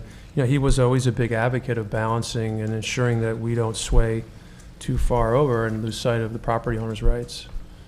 And so, I think it's really easy to be kind of focused on this pool without a broader context. And I don't know that it's an orphan, but I do know that in the new design, it is incorporated in a sensitive, thoughtful way. And there is a lot of loving care being done to other aspects of the property, and it's a significant undertaking. And I think, John showed a bunch of different scenarios, and maybe he didn't come up with the one that we all like, to keep the pool in the same place, but it is awkward, and it's such a slam dunk that, this has to stay. Communities evolve. It's totally divorced from the old site and the old house. It's like almost finding an asteroid on a piece of property and saying, oh, we should keep it. That's how I kind of thought of it. There's a romantic notion of what it was connected to, but the accesses aren't there, the house is gone, and, it's there, and you know, it makes the current house look a little bit awkward. So there is a win-win opportunity here. You know, I'm probably partial to it with the thought that, you know, they're spending an awful lot of time and effort to restore the lake staircase, and it is, I think, a thoughtful design, and I think the new house it does a nice job. I don't know that I would vote any differently on the Gardner house, because the Gardner house was there. You could, you know, it was there where it was. It was in the same historical context. Maybe there was a sightline difference to the old estate, but for me, the pool didn't merit you know, the kind of same level of protection, especially since it's being moved. You know, 70% of it doesn't constitute a demo to me. All right, any other deliberations? Fred?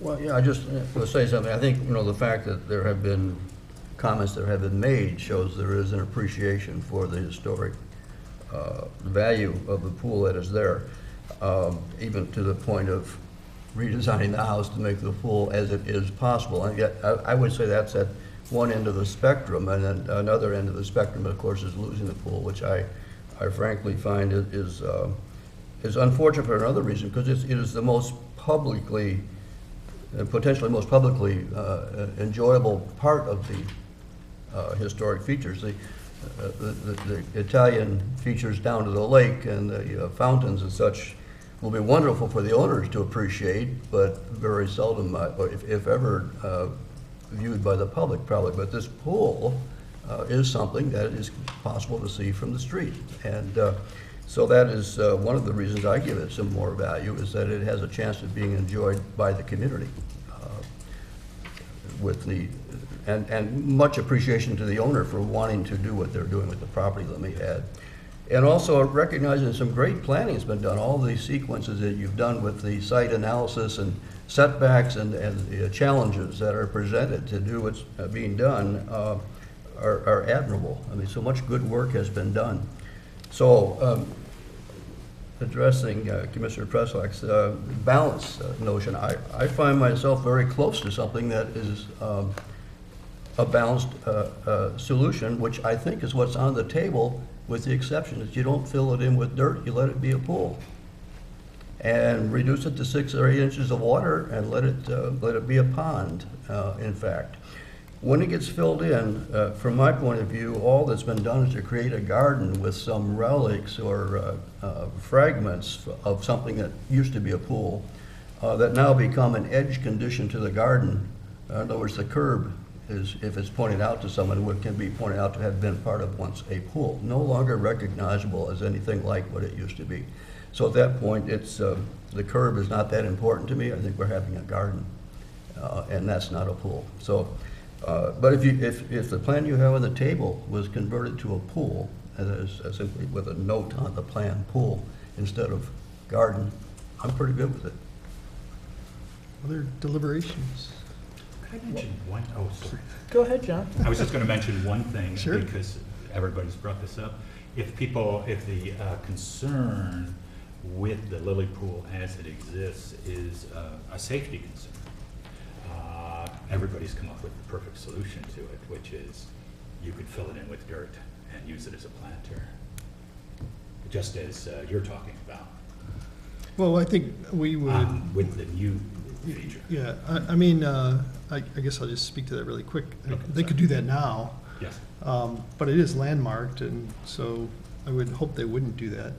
Oh, I'm sorry, I didn't. I mean, I think one of the things we want to do is hopefully stipulate a set of conditions if we were to, approve something whereby, 2 years from now, they wouldn't just fill in a pool, because we stipulated to become a pool. We'd like it to be maintained as a pool. I don't know if we have the latitude to even do that, frankly, but it seems like a reasonable kind of thing to stipulate. On the other hand, the safety issue is like I figure there's probably a way to really solve that without just getting rid of the pool. Well, remember Market Square. I mean, I keep saying that, but this fountain was waist deep, and they filled it in, so it's only about this much, so it's not a safety hazard. I didn't know that that's why they did that. Yeah. Is that- Yeah. People used to swim in it. What I I mean, so that's Missed out exactly. on that. No, Yeah, no, it's, if you look at the fountain, it's only so deep. I knew it was So only you don't so have to deep. fence it in All Market right. Square. Did you have Well, something? yeah, I was just going to say, it took me a long time to get to the point where I started to, accept that the Lily Pool was going to be, the best solution was probably relocation and reuse of the Lily Pool. And we go through this process. Jim talked about the gardener's cottage that, we saw probably 3 or 4 times before we finally, approved the petition. But I don't see this as a demolition. I think that there's something, a large part of the historic value of the Lily Pool will be saved by the proposal. I think Fred's right, though, that, it should remain a water feature. I appreciate that it's going to be empty, however many months out of the year, but, that argument kind of loses some steam because you have a pool in the backyard that's going to be empty also, and, it's oriented to the view that you really want, out to the lake. So you already have an empty, area, which you're probably going to see a lot more of because, the whole driving force on this project, seems to be able to orient your views out to the lake, which is understandable in this piece of property. This is the subdivision. The die was cast when they subdivided this, and the way it was back in 1961 or 57 or whatever it was, and I think that again, Jim talked about balancing what is going to be preserved, including not just the terraces and the waterfall and the water cascade, but I think the Lily Pool is going to be preserved and pretty close to what was the original. So, I'd be supporting the petition if the Lily Pool stayed as a water feature rather than a garden. I appreciate the comments of Susan and John, but I think there is not a whole lot going for letting this deteriorate further, just so the Lily Pond stays where it is right now. So that's my feelings about it. Thanks. Marilyn, any thoughts? I think that the Lily Pond lost its meaning and significance a long time ago, and I typically err on the side of conservation and sort of a, pretty solid, but I really do think that it's kind of lost all meaning, and I hate to see it go or be changed, but I would so much rather have the water feature dealt with and restored and in such good hands that I'm willing to see this moved, because I'm confident that you'll do right by the water feature by the beach.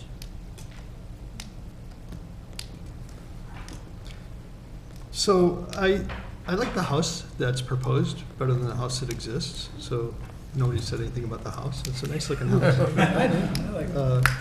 I like the house that's there too. It's okay.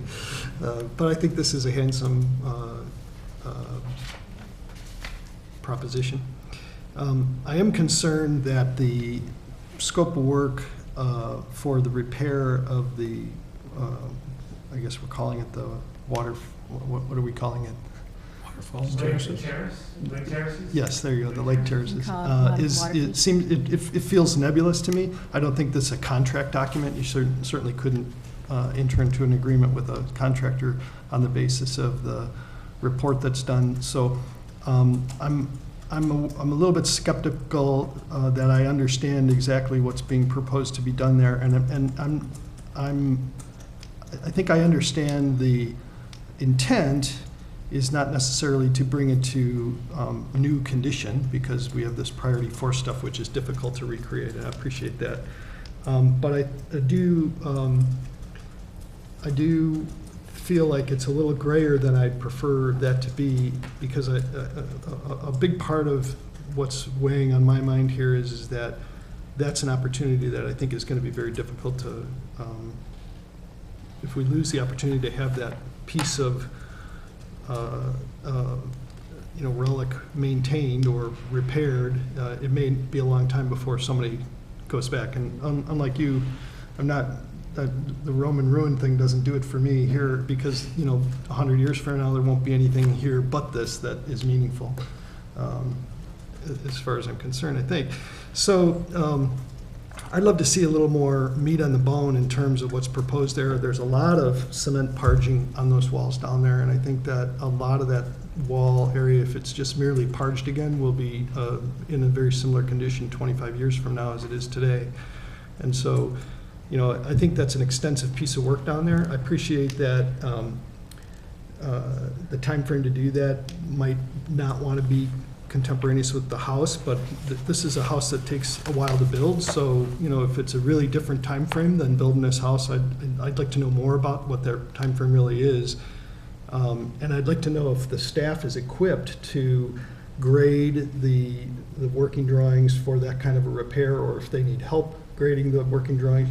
Wouldn't be unusual for, certainly if you were proposing to do this in the city of Chicago, the city of Chicago would probably not have their normal over-the-counter reviewer review this. They'd probably send it out somewhere and, have a third party help them review that. So I don't know if that's in your, go ahead. Sure, we certainly do have the ability to do just that, to hire a third-party consultant to help us with that type of review. Yeah. Additionally, there could be opportunities for the commission, a subcommittee of the commission, to be continually involved with the project as it moves forward. From the sense of periodically checking in if you're interested. Yeah, well, I don't view it as a qualitative kind of exercise so much as a technical exercise. The idea is to establish a qualitative set of rules here at the commission, and then make sure that somebody's doing it and doing it well, and whether the surety for that is a certificate of occupancy or a bond mechanism or some other financial, I'm sure we could come up with something if we were to get to that point. On the pool, so I like everything. The pool is the, other than the pool is the tricky part. Personally, I think the solution, if it weren't for the fact that the pool is there today, the solution that's proposed is a nice solution. I don't really feel like it does very much to, to honor the current, landmark status of the pool. But I do think of it kind of as a quid pro quo, different than everybody else apparently. I think that I probably, I'm probably very close to on the fence on this one. I don't know which way to go. I'm not sure if maintaining it as a water feature for me in a different condition, in a different layout, is any better than having it as a garden, because it looks and feels quite different to me. However, it looks and feels on the drawing in much more in character to the home it's next to than the existing pool does today. So, I'll grant you that, what's out there today is kind of a found solution anyway, whether it's a good one or a bad one. So I don't know if that helps everybody, think about the way that, I don't know if I'm having trouble reading the tea leaves to know if I have a consensus or not in one direction or another. Any other thoughts? Does anybody have a? Well, my only thoughts is the deliberation has gone in such a way that there's maybe construed that there's different conditions that certain commissioners are thinking of. Yeah. And whether we can, propose an approval with certain conditions, I think we have to think about it a little bit. Fred and I would like it to remain the Lily Pond water feature. You certainly would like to see, somebody with more expertise consulting with the city, see that the restoration is going to you know, a certain quality. Mhm. So I guess, you know, we could take those one at a time as to, you know, poll the commissioners to see if, you know, if that's, you know, if, you know, those conditions are something that may get a majority of approval.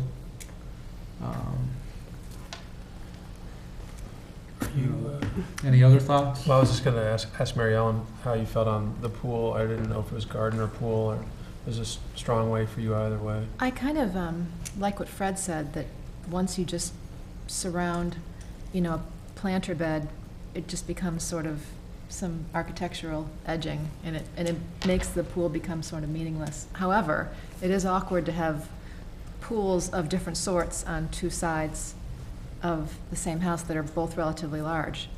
So, I don't know. So it doesn't sound like you're No, I don't you're know what to do with adamant it. about it. Yeah. So we got 3 we're okay with the garden concept potentially, and 2 with, you know, keep a pool, 5 in general in support of it, and 2 that are against it. So I don't know if we can reconcile one way or the other, or talk more, maybe John, about the Well, I'd like to ask. you know, the water. Yeah, I'd like to ask the petitioner, or John, you can maybe address this, whether or not what we've talked about tonight helps you think about it more, or whether you would like us to continue to beat this up ourselves and see if we can come to a conclusion whether you like it or not. And, I mean, seriously, the question is from a timing standpoint, would you like, you know, to digest what we've talked about tonight and have another crack at us, or do you want us to try to proceed on one basis or another? I have to consult with my client. I I think you appreciate know, that. it's you know, it's, he has to live with it, and so Yeah. I think that's an important Yeah. aspect of this whole process. Yeah. So I know we've discussed it in depth, going back and Yeah. forth, and as you know, our preferred scheme is the landscape scheme. Okay. And so Terry, I don't know if you want to weigh in on this. I think they've explored all options. Please introduce yourself. We've got guests at home. I'm Terry so- Rosbelski. It's my wife sitting back there. We've been at this for several years now, and we have visited and tried all these different types of ways to make it work. Yeah. And really, and even the last time we were here back in July, we considered some of the suggestions. The city had some suggestions for us about moving that ramp and such. We did all of that, and we spent money doing it. We drew it. We had surveyors come out there and, you know, stake out, and we tried to get comfortable with it. It didn't work. It wasn't, you know, it wasn't, it was trying to force something that wasn't working for us. So, you know, this is a big undertaking. It's a costly undertaking. We want to do it the right way. We want to end up with something that we can live with and be happy with. We don't want to, you know, a 6-inch depth of water of that kind of length, 9 months of the year, it's going to look like a runway to us. So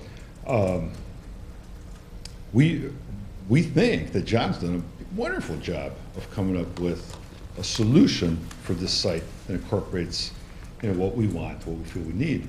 I was going to say one other thing about it, that at the end of the day, we have to live here. You know, we have to look at this on a day-to-day basis. We don't want to tell you, okay, we'll do a 6-inch pool, and in a couple years we'll fill it all, you know, and think, well, you know, if we don't like it, which we know what we like. So, you know, in this climate, we have a pool at our house now. We have other homes in the country. We have 2 homes in Florida. They have fountains and they have pools, but they're open year-round and they function and they work. In this climate, a large water feature at the front of the property is unattractive most of the year. So, one of the commissioners mentioned something about the pool in the back. That is set much lower purposely, so that your line of sight will be right over it during those 9 months of the year when it's covered over. So the patio and the main level of the house is about 6 feet higher than the swimming pool itself. We have young kids who had a swimming pool in all their homes, and it's kind of something that is a deal breaker for them. So we do want to have that. So If there's anything else I can answer for you, I'd be happy to. but- So it sounds like you prefer us to act on the position I as think so. prepared. We've been doing this for too long, Okay. and, we kind of go back and forth, and I'd rather you guys, take a vote or something, give us a up or down, and then. Fair enough. We'll take it from there. Thank you, All right. appreciate that. All right, thanks. All right. The one thing that I do have a problem with is that, when someone buys a property and there is a pre-existing historical structure on that property, the one thing that just is in the back of my head that I just can't let go of is they bought a house with a pre-existing historical structure on the property, end of story. So to try to change it, I really do think that it isn't just, and that's why you're here, but it isn't just something that they should be able to change because they want to. They bought it knowing, going into this, before they signed the contract, that it was there. It wasn't a surprise. I think that's fair, but I think you have to be careful about grading intentions. I mean, I don't think that we're here to try to defend or, punish someone's intentions. We're just looking at a solution. We have two options here, leave what's there, or act on this. That's what's being asked of us. And so, that's the choice we have on the table. If we turn this down, and we've been asked not to substantially modify this by the petitioner, I think that's a legitimate request from them. We can certainly put on conditions about the quality of the work and how extensive, and we can put any condition we want on it, whether they want to build what we approve or not, that'd be fine. They can decide that. But, we're just basically here to grade the proposal. And, I just wanted to say that because, as I told you that I'm in favor of moving it, I just want everyone to realize that, this, as we do this, everybody listening at home and everything really has to realize that, these things are designated for a reason and they're, put on paper. And it is sort of a Well, that's kind of why I asked legal the thing. question about the demo, because when it does get really complicated like this, and you just have to go back to our criteria. Yeah. And does Right. the petition meet the criteria? If you consider it a demo, it does not. So, and if you relocate the pool, you do reduce its historic significance because it was sited in a way to relate to the other garden features. So relocating it, it doesn't relate to those historic garden features anymore, and so it has no significance. But I think in this case, I think it was cited to relate to the house. And now Right, the house but is it's gone. historic because it's related to the So to me, garden it doesn't features. have the meaning it does because the house is gone. That's why in this case, I'd be voting to move it. Whereas in other cases, like the gardener's cottage, I didn't want to touch it. So, Yeah, I think the other thing to think about, Kathy and Megan are great, right? The city has got an interesting perspective. I think we all do with varying, just levels of experience on the commission. But, the city is I think in favor of it and understands the balance that we need to strike on this. And I do think, I think the homeowners' rights. I think you did a nice job of saying that. I have to live here, and I think you can make it a win-win to satisfy the wants and needs and the interests of a homeowner, but also be sensitive to the historic nature and the architecture of the site. And moving it it's a move. It's not a demolition. If it was being hauled away and thrown away, then that would be a different scenario, but I think they're taking the time and the money and the effort to create a thoughtful house that incorporates 70% of something that's disconnected from an estate that was subdivided poorly, and they're going to spend a lot of time and effort and love and care to develop the jewel of that property. And that's what I think, and I think the city cares just as much about the architects and the artifacts on properties as we do. So, Can I have this, ask the staff a question?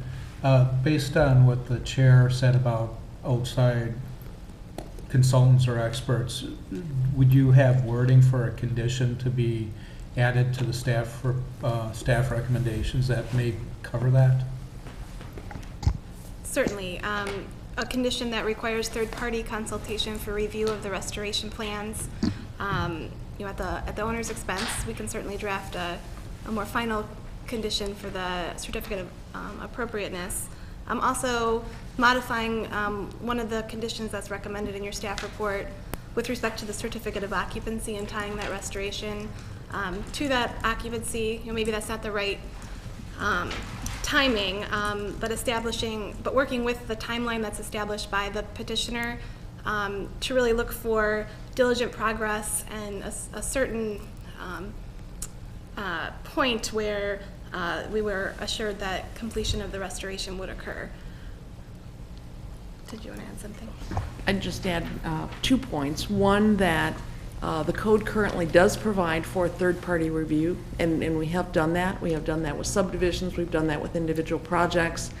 We've brought in historic preservation consultants. We've brought in noise consultants. We've brought in independent engineers. So it would not be something uncommon. It is not an expertise that we have on staff, and we would use that consultant as we envision it right now to help us review a more detailed restoration plan and then to help us monitor the work. And you would expect that to happen concurrently with the building permit review, not after, or it could happen before.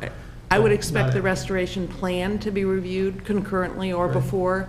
I think, as was pointed out, I think it's going to take more work to actually develop a timeline. I think we've heard very clearly from the commission that you want assurance that certain priorities related to restoration are going to happen. I think Mr. Krasnodebski did a good job of outlining those priorities, and we would need to memorialize those. I think that we would get to a certain point, and if those priorities weren't done and if the replacement structure was done, again, we have a mechanism that we use for other things, for landscaping that can't be planted because of the time of the year. There is an opportunity to get a letter of credit, to hold a bond, and to very specifically enter into an agreement as to when completion is going to occur. And then just a final comment. If this subdivision came before the city today, we've learned a lot since decades ago when this was subdivided. I believe that this would be looked at by the Plan Commission very, very differently. This subdivision occurred before we had plan preservation subdivisions. I expect that the lots would have been configured very differently. I believe that there would have probably been conservation areas established. There perhaps would have been very limited building pads. So in effect, the city helped to create the situation where, in our opinion, the existing house does not work well. It does not honor the reflecting pool. And this is one of those situations where we have an opportunity to preserve some features, maybe not exactly in the condition, not in the state that they are, but as we look at, as we go forward and we look at the condition of some properties throughout the historic districts, as we look at some economic realities, I think adaptive reuse, flexibility, being creative is really going to be something we need to look at to preserve character and preserve features in a way that's workable going forward. Otherwise, we're going to have many of these homes sitting empty, and we may lose some features. So just to give that background to help you understand why we got to the recommendation that we did. Thanks, Kathy. Thank you. Good, Fred. Just another thought. I've had this thought from earlier this evening, but I'm just now going to bring it forward, which is really sort of out of the box or off the wall or off the table, wherever you want to put it, which is, since the owner's preference is not to have a pool, and recognizing that, in fact, this is a historic element that is on the site, what about putting it on a different site? If the owner was interested in donating the pool to the city of Lake Forest, and it becomes a public element that people can come and see, the relationship to the original McCormick Can't wait for that motion. is gone. Stepping up. The relationship to it in its present location is totally gone with the subdivision development and everything else around it. We no longer know how it, or can perceive and appreciate how it related once to the gardens and to the estate and the axiality. That's all gone. So I would not find that something that's been lost if it is moved. What could be gained is it could be preserved in its full dimensions and character and located where the public could enjoy it. certainly could not go in the middle of Market Square because that would destroy, We'd have to have a the fence the art fair would be eliminated and so on. Except that would be the kind of a location that would be ideal, where it could be, have a plaque that would say this is the lily pond from the McCormick estate, and people, the whole community could enjoy it. I think it's a wonderful idea. So this, and the owner would pay, the owner would pay, the owner is so enthused about this, the owner will pay for having it moved and placed there. The commission does not have the authority to accept donations. That would have to be something that the city council would need to moment of consider. levity. I love the We can idea. arrange a waiver. But the concept I'd be of, happy to entertain is there a relocation separate, opportunity? a separate condition that if they could move it to such a site of any kind, that they wouldn't have to build a garden. How about a gigantic pool in your backyard? Would you like a gigantic pool? No, instead of your other pool? We've all beat it. I did just want to make Yes. one comment, because I think it's important. To a certain extent, the historic preservation code is there to protect or to benefit the landowners, but it's also there to benefit, those who surround the landowners. And I do mention in that regard that over the last few days, the commission has received comments supporting preservation as in its current condition of the lily pool from I believe the two closest neighbors or so of the property in question. And so I didn't want to just leave it with a joke because these folks did take time out to write us. I should also mention, relative to Ms. Zerniak's comments as to the quality of the subdivision of Villa Turcum, which comments, by the way, really great on the nerves of people who live in Villa Turcum because we think it's beautiful. But I would refer people in that regard to the comments that Arthur Miller sent along to us rather late in the day. And I found them to be very useful. But, I think in all with earnestness. respect to the staff comments, I have to defend those really quickly, even though I'm not the staff. I think Kathy was talking specifically about this site and how this site probably would not have been allowed to be created exactly in the way it was, so that these elements would not impact a home on this site, not the whole general layout of the subdivision or anything like that. It's a different kind of kettle of fish, I think. So. Okay. But John, I would love to treat both of these things separately, the feature by the water and the pond, but I think we have to look at them together. If we say goodbye to this nice family, then what will happen to the feature by the lake, by the lake? I really don't want to lose that. So, I would love to separate them. You're not on the side of authentic ruins. No, I would love to lose them. I would love to separate them, but we can't. And I would love to treat the pond as, let's save the pond, and I would love to say, let's save the other. But I think we have to look at them both together. And I think I would rather save the other, not the pond.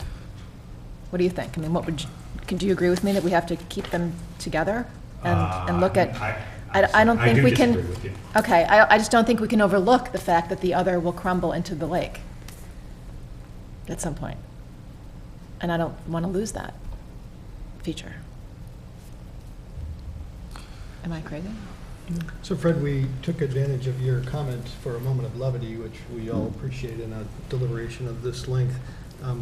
Not a bad comment at all. It would be wonderful to be able to reuse this in its existing condition somewhere else. And, I think that's just not for us to determine tonight. So with all that, I guess, if I may, I would say that the condition that I would expect to the staff to include would talk about the quality of the watercourse element, the lake element, if you will. Lake terraces. Lake terraces, thank you. Thank you, lake terraces. Being at least at the priority 3 repair stage, as interpreted by the staff, based on the report. So we're not going to make them recreate Venus de Milo, but everything else. And your opportunity to negotiate with the staff occurs at the building drawing process, because I would encourage you to dispense with that first, so that you are on the same page with the staff on that, because I don't think we want to come back and have a commission review of the specific elements of those kinds of things. And it appears to me as though the petitioner has asked us to not add a condition that the coping garden, or whatever we're calling it that, I'm sure I'll be correctly stated in the meeting minutes, be turned into a water feature, but it be as proposed. So I'll ask the commissioners if anyone wants to make Motion? there you go. Along those Just lines. before you do that, Bill, Sure. do you want to also include a bond type No, I think mechanism? that, Or what was- what I'd like to do, I think that Megan's notion of continuing to have the certificate of occupancy be hinged to that, along with a progressive schedule and review of that schedule that's satisfactory to the staff, is quite all right with me. It's also quite all right with me if the staff finds other surety that is satisfactory to them. Okay. That they, with conversation with their counsel and everybody else, that if they want to replace that with another mechanism that they find better, I think that's that's a technical question for them to resolve, but we at least have the condition in the approval that it's, that we're sure to get the repairs done. Did I catch everything? Don't expect this to be unanimous approval or motion or anything, so we'll see what happens. Hold your breath. Okay, I'd move to grant a certificate of appropriateness for the demolition of the existing residence and construction of replacement residence, restoration of bluff features and garden plan, and the relocation of the Lily Pond, subject to the findings in the staff report and the conditions therein, in addition to the conditions as stated by the chairman in open session. So the motion has been made by Commissioner Ransom. I was up early this morning. That's okay. It's been made by Commissioner Ransom. Nice job on that. And do I have a second for that? I'll second it. Motion's been seconded by Commissioner Preschlack. I'll ask if all in favor will say aye. Aye. So I count 1, 2, 3, 4. And all opposed, say nay. Nay. Nay. There's 2 opposed, and I think Three there's opposed. 1. Three opposed. 3 opposed, I'm sorry. Fourth. So it's So 4 to 3. No, it's 4 to 3. 4 to 3. Motion carried. Motion carries. Thank you, and appreciate your patience. It's a controversial but very nice project. And can't please everybody, but we hope you do a very nice job with that, and please be kind to your neighbors. Thank you. Good luck. Thank you. All right, the next petition before us, let me just ask really quick if any of the commissioners or staff need a quick break. Are we okay? All right, we're going to keep going. Next petition before us is for a new residential petition, a request for certificate of appropriateness approving a garage addition, modification of a driveway approach at 901 Rosemary Road. I'll ask if any of the commissioners have any conflict of interest or ex parte conflict on this. No. I see none, and so if we can give the petitioner a minute to set up, we'll let John clear his boards and go, so.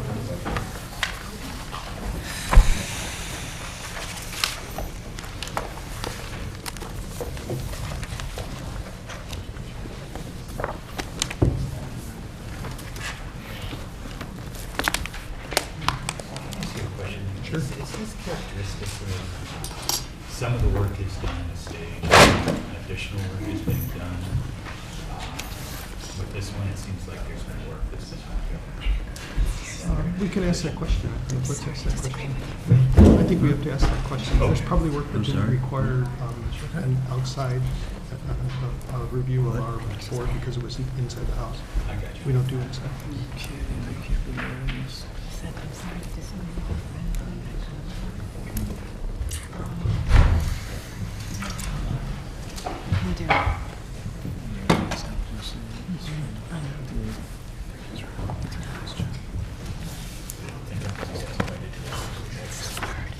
I think people appreciate. Yeah. That's okay. I just- Yeah, no. Those are not easy. I always have a plan when I coach. That's why Sophie is. So awkwardly weird to have this huge thing in front of you. I never come. No one invites you anywhere. Trust me. You can't please anybody, so. When you get invited, you're worried. Yeah. Why are they inviting me? Water cascade? Okay. All right, thank you. Let's get going. Great. My name is Gene Martin. I'm here tonight representing 901 Rosemary as the owner and as the architect. First of all, I thought I'd just give you a little bit of an idea of what we've been up to over there. I know you've all been over there. We've been working on the property for a little better than a year now. And we've basically been working with the existing structure. As many of you know, the house had been unlived in for probably 10 to 15 years. There hadn't been heat in the house the last couple of years. The landscaping hadn't been taken care of. Because of the temperature in the house, some pipes had burst. There were doors that had blown open and snow had gotten in the house, so it was in very bad shape. But it's an amazing property. The total acreage is almost 5.5 acres, and it's only a block from Lake Michigan, which is an amazing combination to have. I'd just like to summarize a little bit about the work that we have done. The restoration work began in September of 2011. The roofing slate and flashings have been removed and replaced with new slate and copper flashings after sheathing and trim was replaced. New copper gutters, downspouts, and collector heads were installed per the original designs. The leaded glass windows were removed. They were restored and reinstalled. Aluminum storm windows, which had been installed during the 60s and 70s, were removed. Mismatched double-hung windows were replaced with leaded glass windows. The stucco veneer was patched or replaced, and the entire exterior has been painted. The hand-carved relief entry door, which dates back to, per authorities, the 17th century from an old church, has been restored and is awaiting reinstallation upon completion of the rest of the house. 90% of the interior plaster was removed due to years of neglect and lack of temperature and humidity control. The rooms with intricate plaster ceilings and cornices have been restored. Insulation was installed in all of the ceilings, roofs, and walls. The asbestos-wrapped hot water heating system, boilers, and radiators were removed and replaced with high-efficiency heating, cooling, and humidification systems. All of the plumbing was removed and replaced, as well as all the fixtures and faucets. Vintage pedestal sinks were retained wherever possible.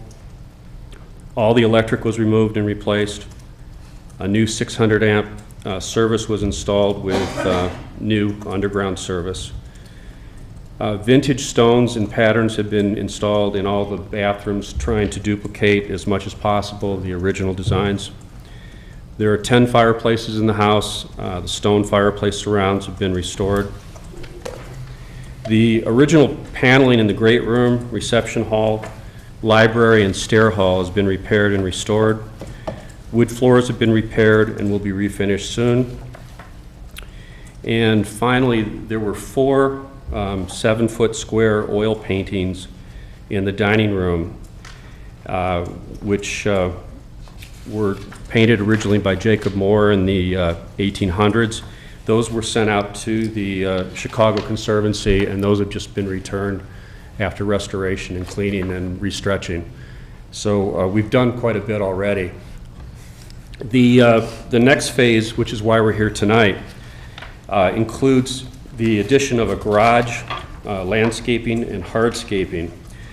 The property was subdivided in the mid-'80s, and at that time the original carriage house was broken off as a separate property, and so since that time there hasn't been any kind of a garage associated with the property.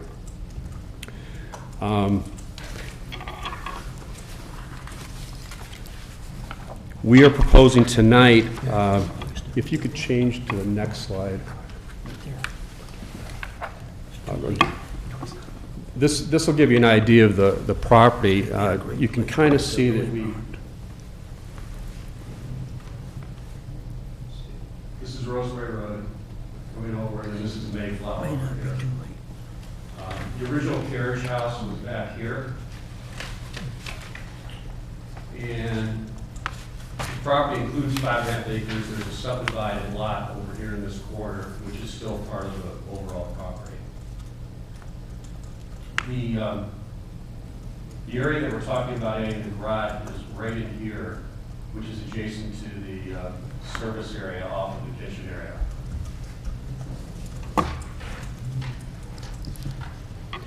And excuse me, an attached 4-car garage is proposed.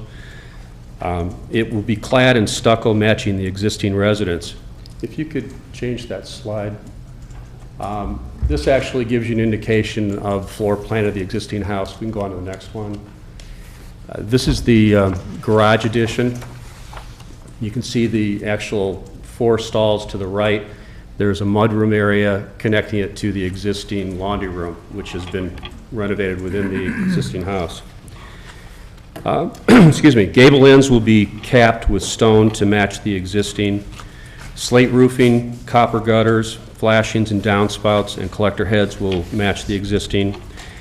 Casement windows will be used with leaded glass dividers. We've already had leaded glass windows made and used in the house to replace some of the existing ones and some of the double hungs, and you probably saw some of those when you were out there. The garage doors will be stained wood in a vintage carriage house design, and vintage design coach lighting will be used. If you could change the next slide, please. This shows an area above the garage, which is just found space, more of a multi-purpose area. You can go ahead and change that. Now you can see a little bit more about the exterior. As I mentioned a second ago, we've got on the gable ends, these are all capped with stone. These details on the top will match the ones that are on the existing house. The slate will match the new slate which we put on, which is a varying coloration of green and purple and blue. Mr. Martin, could you use the microphone? Sure. Thank you.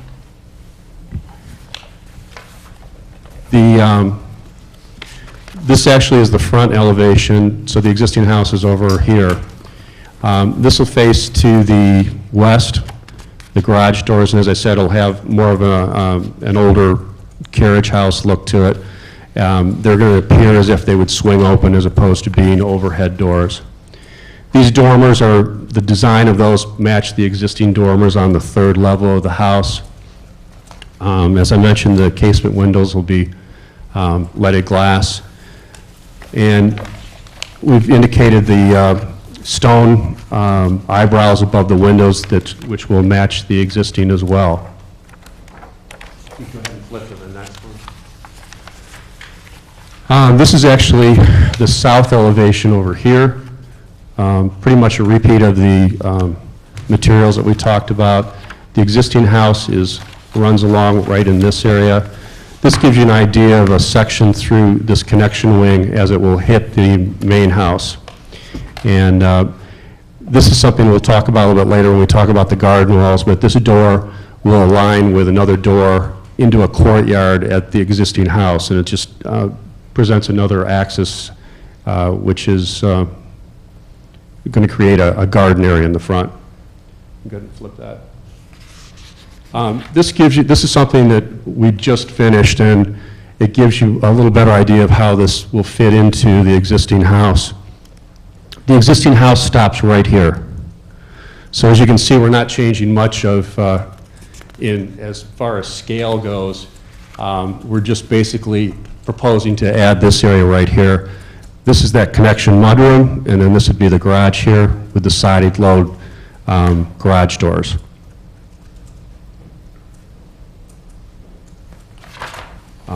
If you were out there, all of this work has been completed, and all the materials will duplicate exactly what we see right here. You can go ahead and flip Okay, that's going to take us to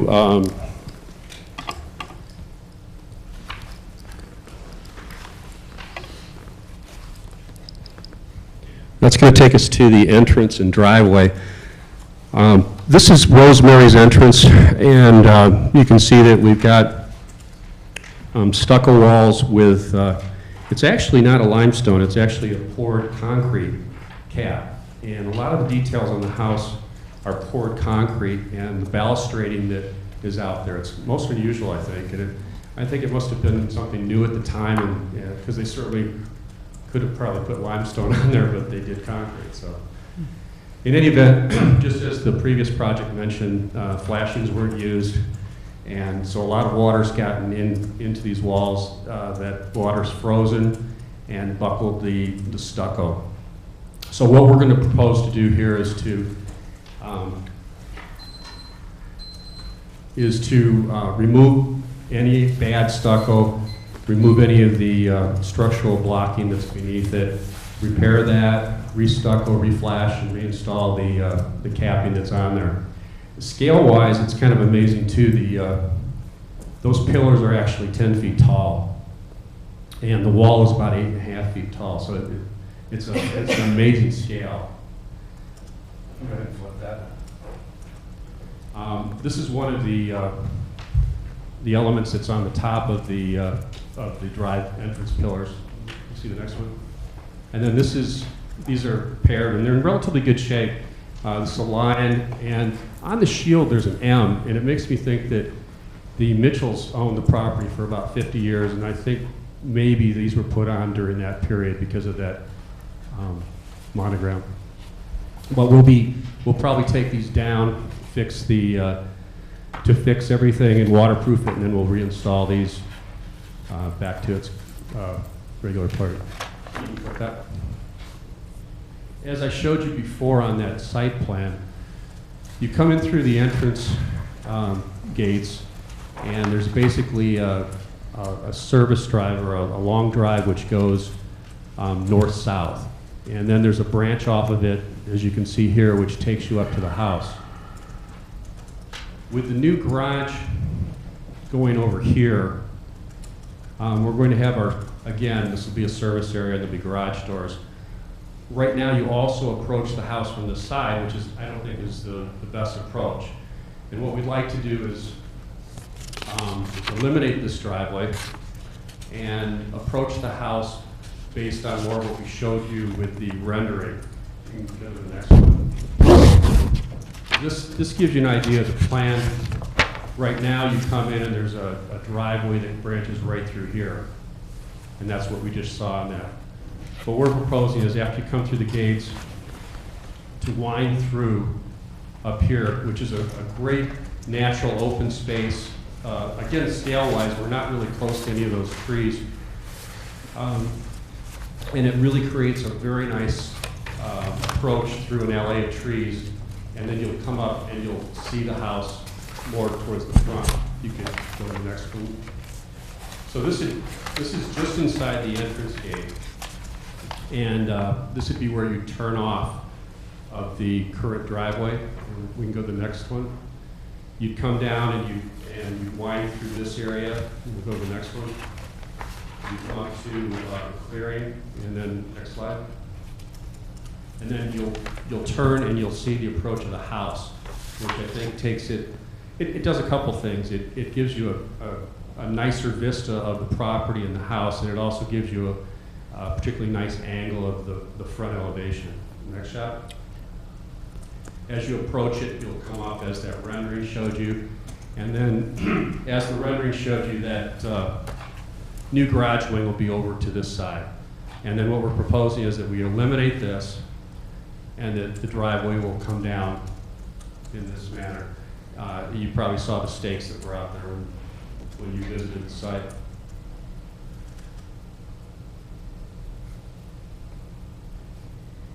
Okay, go to the next slide, please. Okay, and then the third portion of the presentation tonight deals with the garden walls. This is actually taken from the south lawn. This is looking back at the rear of the house, And you can see this is probably about a 7-foot tall wall. Go ahead and show us another. This is looking just from inside that. You can see now the back of the house. There's another wall right here, which basically divides the backyard or the south lawn through here, which is probably about a 2-acre piece. And this was originally designed and built to separate the living lawn area and the garden area from a service area. The original carriage house is over here. This is the kitchen and laundry areas. And this would have been an area that was separated with and was basically used by a good deal of help, which was probably on site at the time. Go to the next slide, please. This shows a wall which is actually up at Rosemary Road. It's directly opposite the front door. There's a very nice axis which runs from the center of this wall through the center driveway, through the front door, through the rear terrace doors, and then out again to a garden wall which has an opening to the rear lawn. And what we're proposing today again is to restore this and try to emphasize this axis and bring it back to what it had been. So again, we'll just be repairing this wall. And then there are 4 elements of this concrete poured balustrade. You're seeing 2 of them here, and then there's 2 more at the house. And then we have probably about a 2-foot deep sunken garden, which would be ideal for a lily pond. Yes. I told you. And actually, if you take Beat us to the punch on that, actually. Did you hear me? No, yes, exactly. This is looking back from that wall. You can see that there is a recessed garden area, and then you can see that center axis, which takes you right up to the front door. Again, if you go on. This is just a little closer view of that. And the next slide. A little closer, again, that axis. And then when that front door is restored, right now there's a temporary door there, but when that door is open, you can see directly out into the back garden. It's amazing. Next slide, please.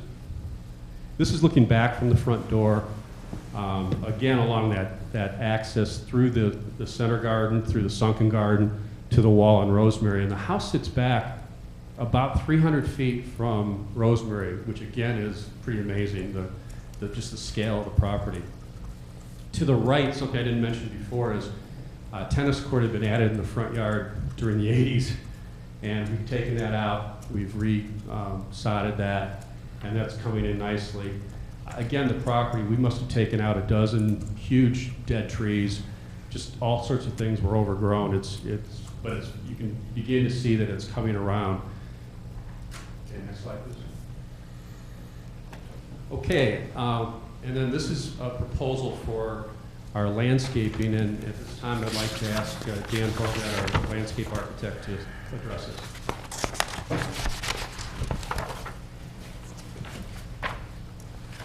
I am Dan Horvath Design Group. I started designing this house when I first saw it probably about a year ago. And the thing I thought about it is that there's a lot of detail on the house already. It's got amazing architecture. It's just a beautiful house. And I didn't want to throw a lot in front of it, a lot of different plants. So I kept it very simple, kept the palette to a very limited amount of plants. It's mainly a lot of boxwood, Pachysandra ground cover, some perennials, and some bushes of interest around there. My idea is that we want your eye to flow over the lawn, step up to the ground cover, the shrubs, and then obviously the house. And I just want that view to be unencumbered.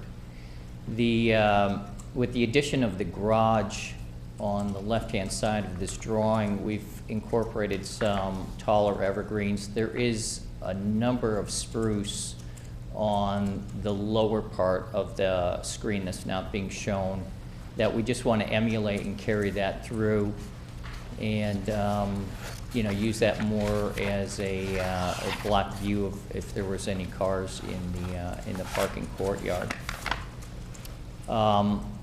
Along the back of the house in the lower right-hand side, as you see, is a large terrace.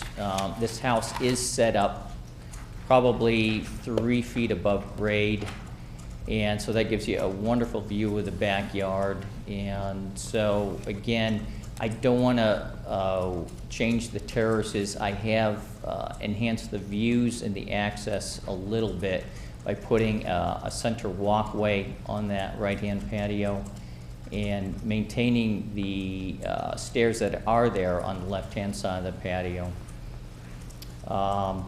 The front of the house, there's still some terraces on there, and you really can't see it on this plan. But we do, again, I want to maintain that kind of terrace feel that's already there, and just use the ground covers and the lawn to flow up through there. And that's it.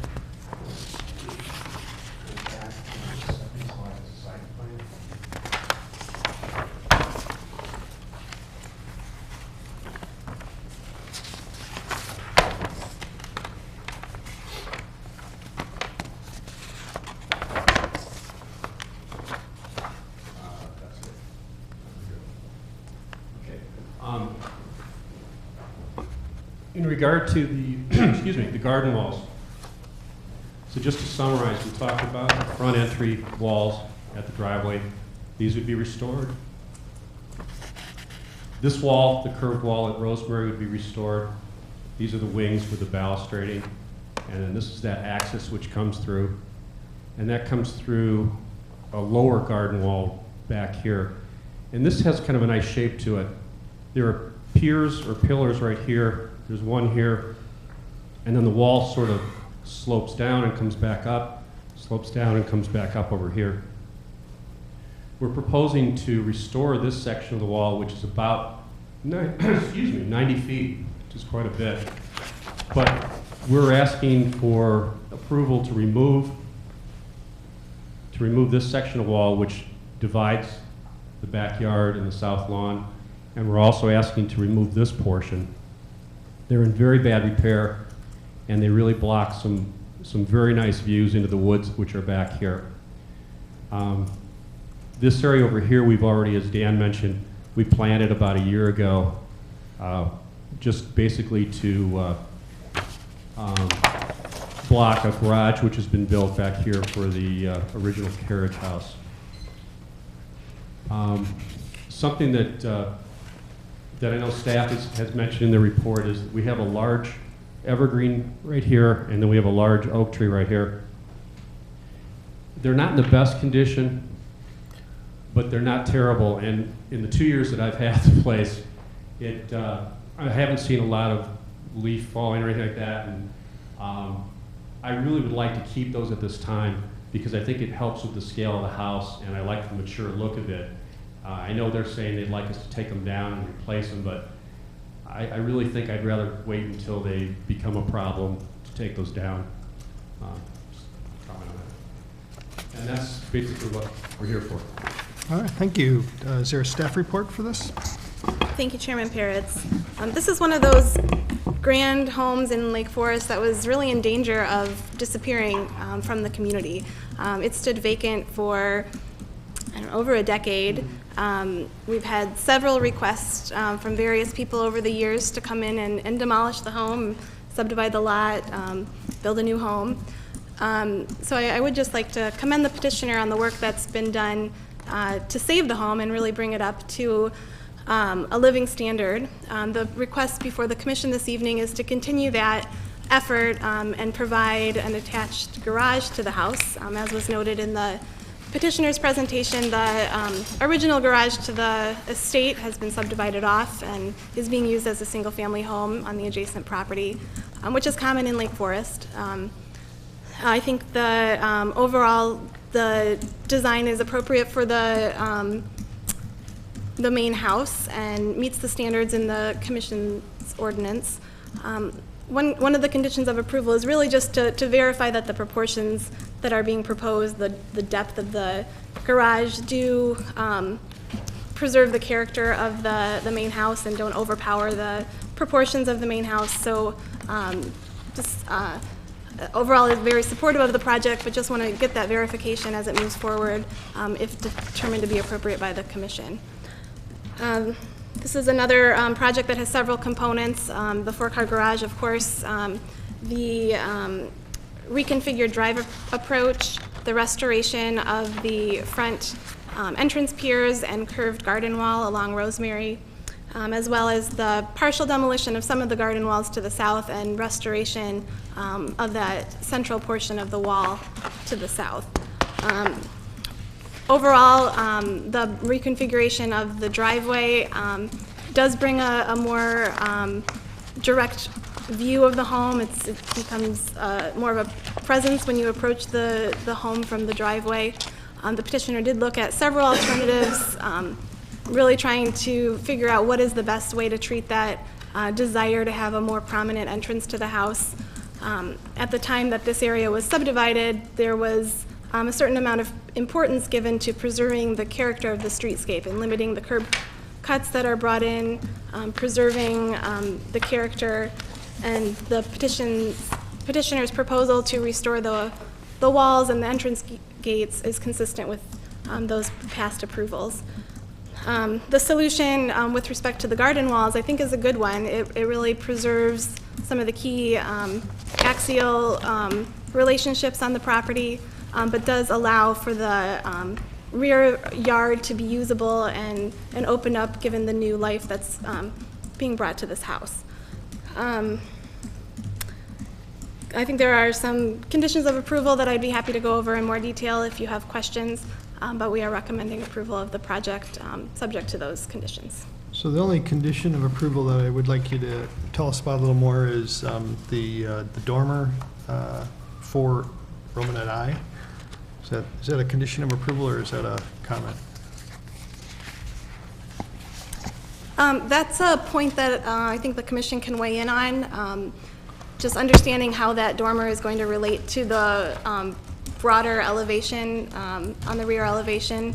It's information that wasn't available to staff when we were reviewing the request, and it would be helpful to know how that piece relates to the main house. Sure, and is there a condition in here that discusses the tree that Mr. Martin suggested? I don't know why I'm calling you Mr. Martin. I called John the whole night, so Gene suggested. We're all friends here. At least we were. Given the declining health of those trees and the proximity of the new construction, the chance of survival is relatively low. Given that, receiving replacement inches to allow the property to continue to grow mature trees and support mature trees was recommended by the city arborist. And it sounds to me like it's less an issue for the architect or owner on this one about whether there's replacement inches, is that he just would prefer to try to keep those trees. What would you think about some sort of compromise where he replaces those inches on the site somewhere anyway and tries to maintain those trees, or is that even a good idea? Or the other way to think about it is some time frame to make sure that they're still healthy, and I don't know if that's a rational way to think about that either. Do you have any comments to that? I think we can certainly look at a plan that achieves both options, that preserves the mature tall trees. I can certainly understand that desire, but also in that area allows for replacement inches. I think we have to look at the spacing and make sure that it's good forestry practices in the end. Any other questions for the staff? I just have a question on your recommendation. We talked about different elements, including, restoration of the certain garden wall elements and the driveway. And your certificate, your recommendation just talks about the attached garage addition, partial demolition of the south garden wall. Is that just, should those elements be included in the certificate of appropriateness that we're approving, restoration of, and, you know, configuration of the driveway? Correct, those were not intentionally omitted from that sentence. No, I didn't think they were. I just wanted to make sure that Those would be included I'm in. understanding what the, Yes. where we're going. Good point, with the thank you. petition. Okay. Appreciate it. All right, opportunity for questions of the petitioner, if we have any. So I'd like to ask the question, go, sure, Phil, please, jump in. Well, I have one question, and you may have heard my comments to my colleagues before you started into your presentation, but my question is, if you were offered the donation of a historic lily pond, would you accept it? How about, would you consider? Tonight was the that? first time that I was approached about this, and I think it's a definite possibility. Interestingly, that sunken garden in the front is a pretty ideal location for something like that. I also like the idea if it was to be moved, if it could be in a public spot. I think that would be very nice. But I'm open to considering something like that. It's sure. a serious question, and Yeah. I would agree with you. If it could be in a public spot, that would be better, but having it somewhere would be better than losing it. Absolutely, and if it wasn't a private location, this is probably one of the best options in town. Thank you. Question, do you have a complete front elevation, including the new garage addition? It was kind of Right. shoved off. All we have is the rendering that's up there right now. Okay. So, but I would like your comments with respect to the dormer, and maybe you'd be interested in just my interpretation too. I think that we're reacting on this drawing to kind of a partial elevation without coloration, depth, et cetera, et cetera. And as I look at this rendering, I see that there's quite a large amount of area that is, you know, comes in and out in terms of massing, this kind of thing, so that there's plenty of opportunity for disguising those kinds of occurrences on the other side of the house as well. But I'm putting words in your mouths. Absolutely, and if we can look back to the earlier slides, that's the one that actually shows the dormer. Is Yeah, that the one? that's right. Yeah, they do. Okay. There is just to the right of that dormer is a two-story portion of the house. So, and you can see that there's a stone capped parapet wall to the right. I really think it would probably blend in pretty well. There are several dormers on the back side of the house and the south side. But I'm open to looking at modifying it as well. There's a lot of space above the garage. That actually, I dormered that out for a bathroom location. Yeah, but if it was offensive to anyone, we could modify it. But per the request of the staff, we're going to show a full rear elevation, and I think when we show that, that as you suggested, I think it's going to blend in pretty well. Yeah. Other comments or questions for either the staff? Yeah, I was just wondering Yep. about that. What is this, the east elevation? Is that what you're talking about? You're going to add some fenestration possibly to that east? East. Is that the east? Oh, on the that garage? side? Yeah. Right. We certainly can. Right now, we've got the door set directly opposite the door that goes into the main stair hall. Mm-hmm. And it goes through a garden wall, which again is very tall, about 8 foot tall. We can certainly add windows on that. I have no problem with that. That'd be fine. Yeah, it's kind of hard to see when you don't have the exact elevation, Right. which way that's facing. So that's east, so that's facing, It's actually facing on the the side flip of the side. house. It's facing that double-story stair window. Yeah. Go back to the rendering one more time. Jean, can you pick up the microphone, please? Yeah. We have watchers at home that can't pick up the room that well.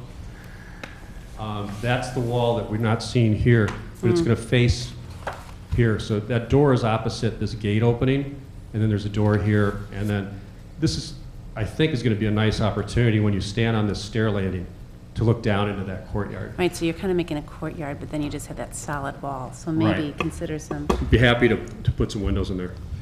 You know, I also had a question about the wall. Now, the idea to leave that one section was just to maintain that access? Is that why you're just leaving that one section in the backyard of the wall? That was it. Okay. I wanted to open the yard up, particularly the division between, that slices it in half. But I'd also like to capture some of the property behind the wall back to the tree line. But then we thought that we'd like to reinforce that access. So if we left 90 feet of wall and then left that gate entrance through the center of it and then planted that it could be a nice element. Okay. You don't think that might be awkward? I mean, I really like that access. It's so cool you pointed that out. And it makes sense with the whole wall, but just a small section in your backyard, it's just almost a reminder of what used to be there. There's really no function to it other than a reminder of what used to be there, right? Right. I think it can work well. And particularly, taking another further step, we might put some steppers that go through there. Already on the other side, I don't know if you remember that there were 6 trees sort of creating an alley beyond that gate area. So it kind of continues that on going to the south. Yeah, it's such a cool wall, though. It's too bad you can't save that whole thing. What about the iron gate that's on the I'd portion actually you like to take restore that and use it in that location. Oh, okay. So, Okay. Any other questions for either the staff or the petitioner? And I see none. I'll ask if there's any public testimony on this matter. And I see none, so now is an opportunity for us to deliberate, if we have any deliberations. So, wonderful project, great opportunity for the city to get this house put back up to snuff. We love the approach, restoring stuff with the original materials, et cetera, et cetera. And, personally, I'm willing to trust the architect on the back dormer of this house. I'm also, frankly, inclined to give him his way on the tree, but I would like to probably think about a condition that gives us some period of time to evaluate whether he's successful in doing that. Maybe it's a year from substantial completion. I'd love to hear your comments on that, Kathy. I could just add, because of the conditions of the trees, normally we wouldn't even require replacement inches for those because they are in failing conditions. I think the only, and I respect your desire to keep them, the code already allows us, if during construction the city arborist determines that these are hazardous, then we would simply direct that they be taken out. Okay, so we can leave that condition to the staff's, there's not really a condition there, it's up, you have the latitude to stipulate what you need to do on that already. Yes, and then with the landscape plan, okay. The landscape plan already does a good job of screening, but if the city arborist reviews the landscape plan and observes a gap or something that needs to be filled, that could be required regardless of whether the trees stay or not. Is everybody clear on that, or do we need more further clarification? I think we're good. Other deliberations? No, I like the project. It's quite a property and quite a house, and the restoration looks very nice. It kind of reminds me of King Ludwig's Bavarian castle or something. It's just it's quite a property. So good luck with it. Yeah, it's beautiful, and it's just amazing to hear how much work you've done and how much care that you've already given to the property and to what you're planning on doing. It was just really thoughtful presentation, and I'm just really happy that you care so much about it. So thanks. But that's really nice. Looks good.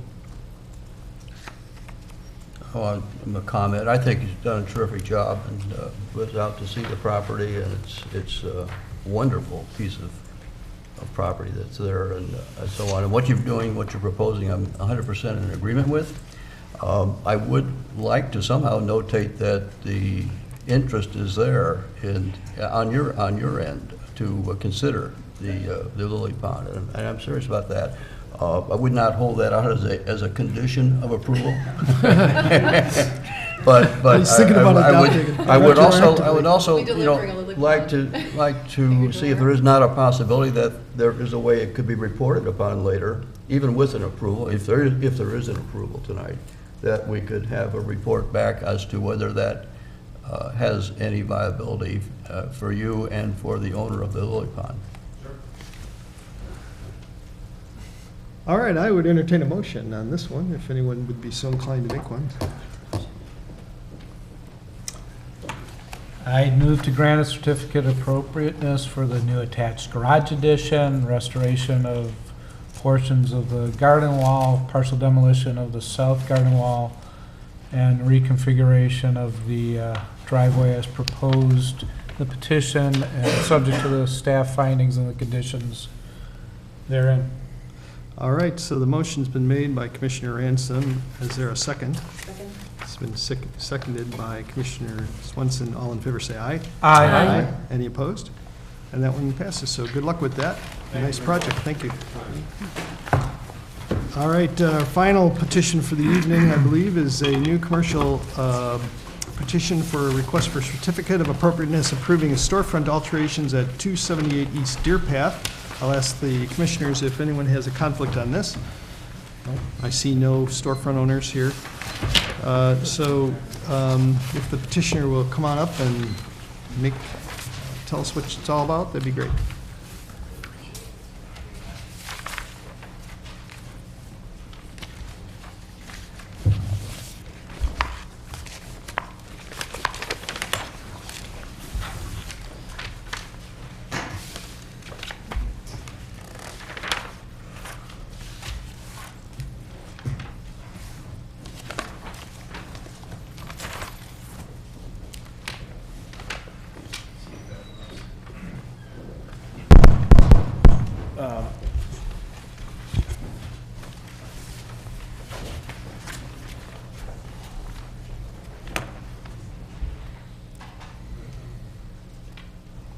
Technical difficulties.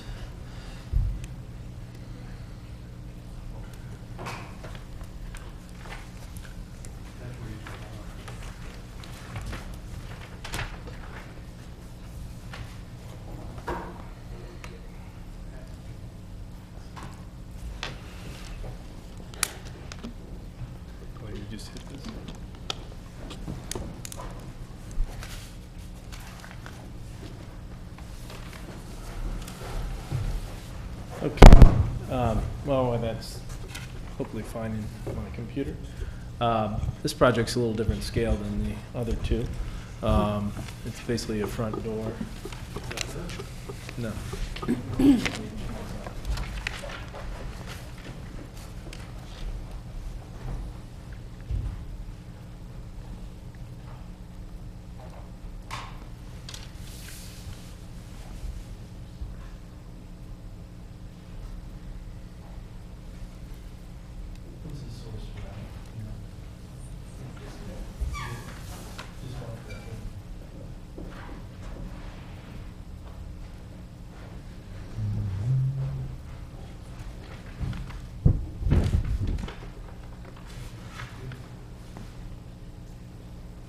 I think it found the other one. No, it's on Oh, for an overhead projector. We've all been here. No doubt.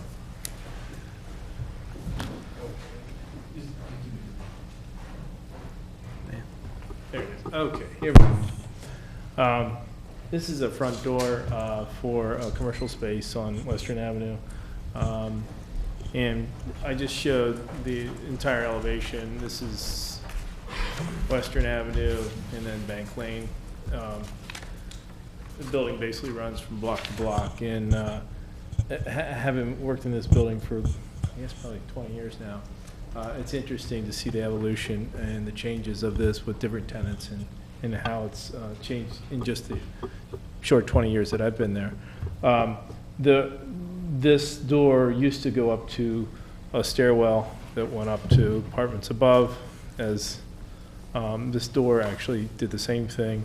And then there was a door here and a door here that went into 2 commercial spaces that were on the street prior to some alterations that were made. What we'd like to do is basically take out the center panel of glass, return the limestone base, and then just for handicap accessibility, we need to basically keep a 1.6 on this side of the door, recess the door, but keep the transom over top of it. So we just recess this portion of the door back in, and then therefore we can have the entrance that way. Our limestone would come around the sides and turn back, and then go across the face. And then we were proposing to put stucco on either side of the door as it goes back on either side. You know, it's interesting if you go along there and look at the different doors and how the sides are handled. Some have glass, some have stucco, some have wood panels. I think there's a variety. I don't think there's 2 I'm positive there's not 2 the same. So with that, I think that's pretty much it. Happy to answer any questions. All right, well, we appreciate the brevity. We'll ask if there's a staff report that's equally brief. It's a lot of pressure. Try it. The staff is supportive of this project. I think the key is to really retain the strong element of the trim. As the petitioner noted, there is a lot of variation in the way that doors are treated and nooks and crannies of the street facade undulate along the street. So the concept of recessing that door back does seem appropriate. I will note that the Preservation Foundation did provide some comments to the commission at your places this evening, and they do bring up a good point that the alterations should be done such that they will be reversible when the building changes again and the entrance is no longer needed, that the street-facing facade could be restored back to what it is today. So just something to consider if the commission does want to add something like that to the approval, that would be appropriate as well. All right, I saw that recommendation. I'm trying to think of a manner in which this could be done in which it would not be reversible, and I don't know that I can think of one, but it's duly noted. Questions for the staff or the petitioner? We've got a couple. Go ahead. I have a couple too. No, it doesn't matter. You know, Peter, when you were looking at different options for accessibility, because I'm concerned about that recessibility on the whole building, because it you know, there's such a nice rhythm across there, and when you recess that one side, it's going to kind of be noticeable. So did you ever consider, like in the center entry, making a vestibule interior and have one door going to one business and one going to the other? You mean in this entrance Yeah. piece? I don't think we ever, I mean, basically because of how the spaces got leased, I don't think we thought of that. I mean, I think that, you know, it was interesting to think about that, you know, there was a door here and there was a door here prior. So, you know, and I actually like it because it isn't symmetrical. You know, it's like my face. It's like, you know, my face is pretty symmetrical, but you really look at it, one eye is not really like the other eye. So, I mean, I think to me that holds a lot of interest in terms of the character of the space. So, you know, I'm actually not very troubled with, you know, having the door in and seeing how they're adaptive. You know, those storefronts were built in the, I don't know, maybe the 70s or 80s, I think. Those windows, they're not historic windows in any stretch of imagination. That wood detailing is not original to the building. It was done, you know, in the 80s or something. So, yeah, I think we did look at that, and I think, you know, you're going to find this building changes with, you know, the tenants and go on, and I think that's, you know, I admire this building and its original design and its adaptive use through time. You know, that it once was a theater and housed a bunch of mixed use in it, and it continued, you know, to have 100,000 square feet in the downtown district, and the scale of that, pretty remarkable. You know, I think it's you know, as we all look at Market Square and say how wonderful that is, and I would say that this is sort of an underrated building in terms of, you know, the size and scale of that is all one piece, and how you can get that much sort of large building in this context of a small, all built at once. That building was built from one end to the other all at once. So just a couple technical questions. The door swings out because it's required to swing out. Correct. There's a recess because in order for the door to swing out, there must be a recess.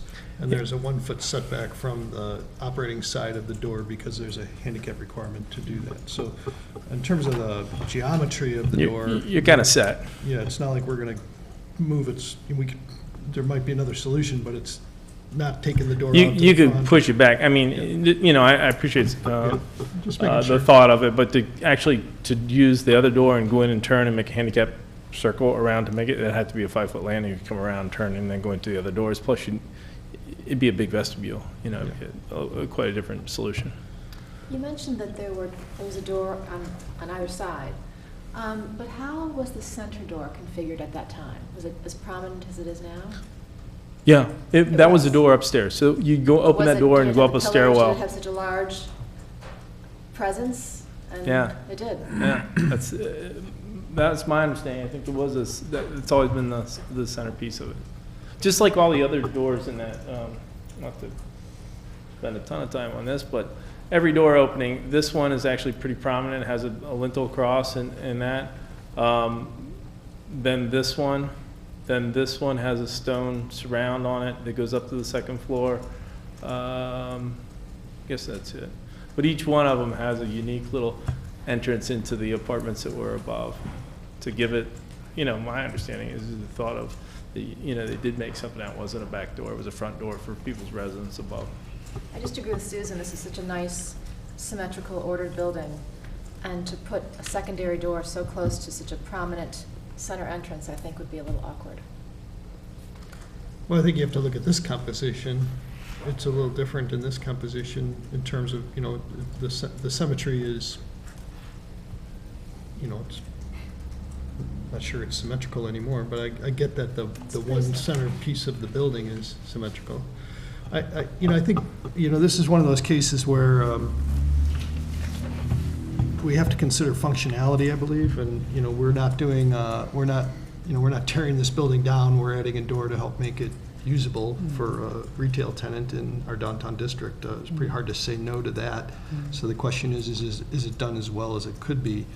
I think that's the question. You know, I don't have any real problem with it myself. Peter, just based on the design and, you know, and the door punch out, I mean, it's not a lot of work if there was a tenant that came that wanted both spaces eventually to just remake it. We just replace and put it right back. Yeah. I mean, it's, yeah, I think. And I think you should expect that will happen every 5 years. Yeah, I probably. think, Right. you know, or we could have a tenant who doesn't want a center entrance door and wants to be on one side or the other because of the functionality of how they want to do it. But, you know, and I think we'd look to alter that. Yeah, my only, you know, I appreciate the difficulties in you making this usable retail space, and you know, my only question is, and it's just, I just throw it out there, not because, you know, I have any great insight, it's just because it strikes me as we got, you know, your design doesn't seem to pick up any other elements that are going on there, especially like all the windows now, we have all sorts of different configured windows, and the windows in the door are configured differently, and the windows in the side panel are configured differently to the windows above, you know, the transom and such. And I'm just wondering if any thought was given to a different design to try to pick up something else to make it I can tell you what the thought process was. Okay. Is, you know, thought process is getting a door in a building that doesn't have any door in it, which is actually is kind of a funny thing. You build a space and doesn't have it, you can't get to it. The first is that I think the horizontal muttons along these line up with the sidelines, so that makes sense. The width of that is really governed by the size of the existing opening. Then this door configuration, really because it seems silly to have an overscaled door that relates to these muttons. So this door actually relates to the muttons that are in that door that's in the center, which is a double hung. And I think what we'd end up doing is actually, you know, I debated whether to paint that door a different color or not, just so, you know, it sets up as a different door. But I think it would be a mistake. I think it just punch out too much. I think it really wants to be the trim color. The other door going into Cunning and Stray is actually, is this configuration has muttons divisions that same way. So what's going into that space? UPS. UPS? They'll come back with their own signage program later. I would imagine it would go, there aren't really buttons up above this door now, but I would imagine their sign would go into I that. don't think they're probably not going to redo their logo to go into that space. You know, one of the things I was impressed with meeting with them. We're getting ahead of ourselves. No, I know. There is a pretty substantial rendering in that space of Market Square on the one wall that runs down the whole side, and they were very intent in maintaining that rendering, which I don't know, it was done in the 70s, I think, and you know, to me that's significant that they want to try to retain that. I mean, we would try to bury it, and I think it was buried at one time, and then we were able to pull it off and then see it again. So it's actually pretty interesting when you go in that space. If you ever get a chance to, I'm sure you will be able to, and you know, take a look at that rendering that was done. Yeah. Starbucks and UPS, we get into all of them, don't we, at some point? Yeah. Please. Yeah, well, I think, you know, the most significant part of how this is going to appear is the void, is not the planar image that we're seeing on the screen that we may be commenting on, because it will be a shadow in the morning and afternoon from the east, from the west. That will really, the significant feature will be the recess, and so it seems to me that what you have is a very plausible solution. And I'm not at all troubled by any deviations in the geometry of that door from anything else. I think you holding the muntins at the same elevation, the same heights makes sense and is sympathetic. So I'm supportive. Anybody else? There's no lighting proposed for inside that doorway, is there? I think what we'll do is end up putting a little recess can inside the door, just to light up that light, so it isn't a dark hall at night, right at the door. You know, so we would have a little, the other opening here has a little recess can, and we'd have a little recess can up underneath that, just to light it up. Does that have to be? I don't know if did they require that? I don't think they said anything. I mean, I guess you could say that, you know, lights from inside would be enough light to come out. That we probably wouldn't need that. I mean, it's about a 3-foot space. Megan, does that have to be part of our approval? The light, I believe, would be a building code issue, so there is a requirement to have a lighted entrance. Okay. And it sounds So like it's it's not- recessed. Yeah, I mean, Okay. our thought's not to have anything decorative. You know, it would just be recessed in there. Any other questions for the petitioner? Now's an opportunity for public comment. I see none. Thanks. And we can deliberate if we need to. We've already deliberated quite a little bit. I would entertain a motion if no one wants to deliberate. I'd move to Think grant a Andrew? certificate of appropriateness for approving the storefront modification subject to the conditions in the staff report and based on the findings therein. All right, thank you. And I think that those conditions include the color being the same as the trim, right? We got that? Thank you. No, that's just a motion, seconded by Commissioner Preschlack, made by Commissioner Ransom. All in favor, say aye. Aye. Any opposed? Nay. I hear two. One, two opposed. All right, so perhaps I went too fast on the deliberations. I apologize for that if I did, but that did pass, so congratulations. Good luck with that. I would ask, let's see, now it's an opportunity for the public to address the Historic Preservation Commission on non-agenda items. See none of that. Any additional information from the staff? All right, I'll take a motion to adjourn the meeting. Anyone want to- moved. Moved and seconded by, Second. there you go. Commissioner Travers, all in favor, say aye. Aye. Thank you and good evening.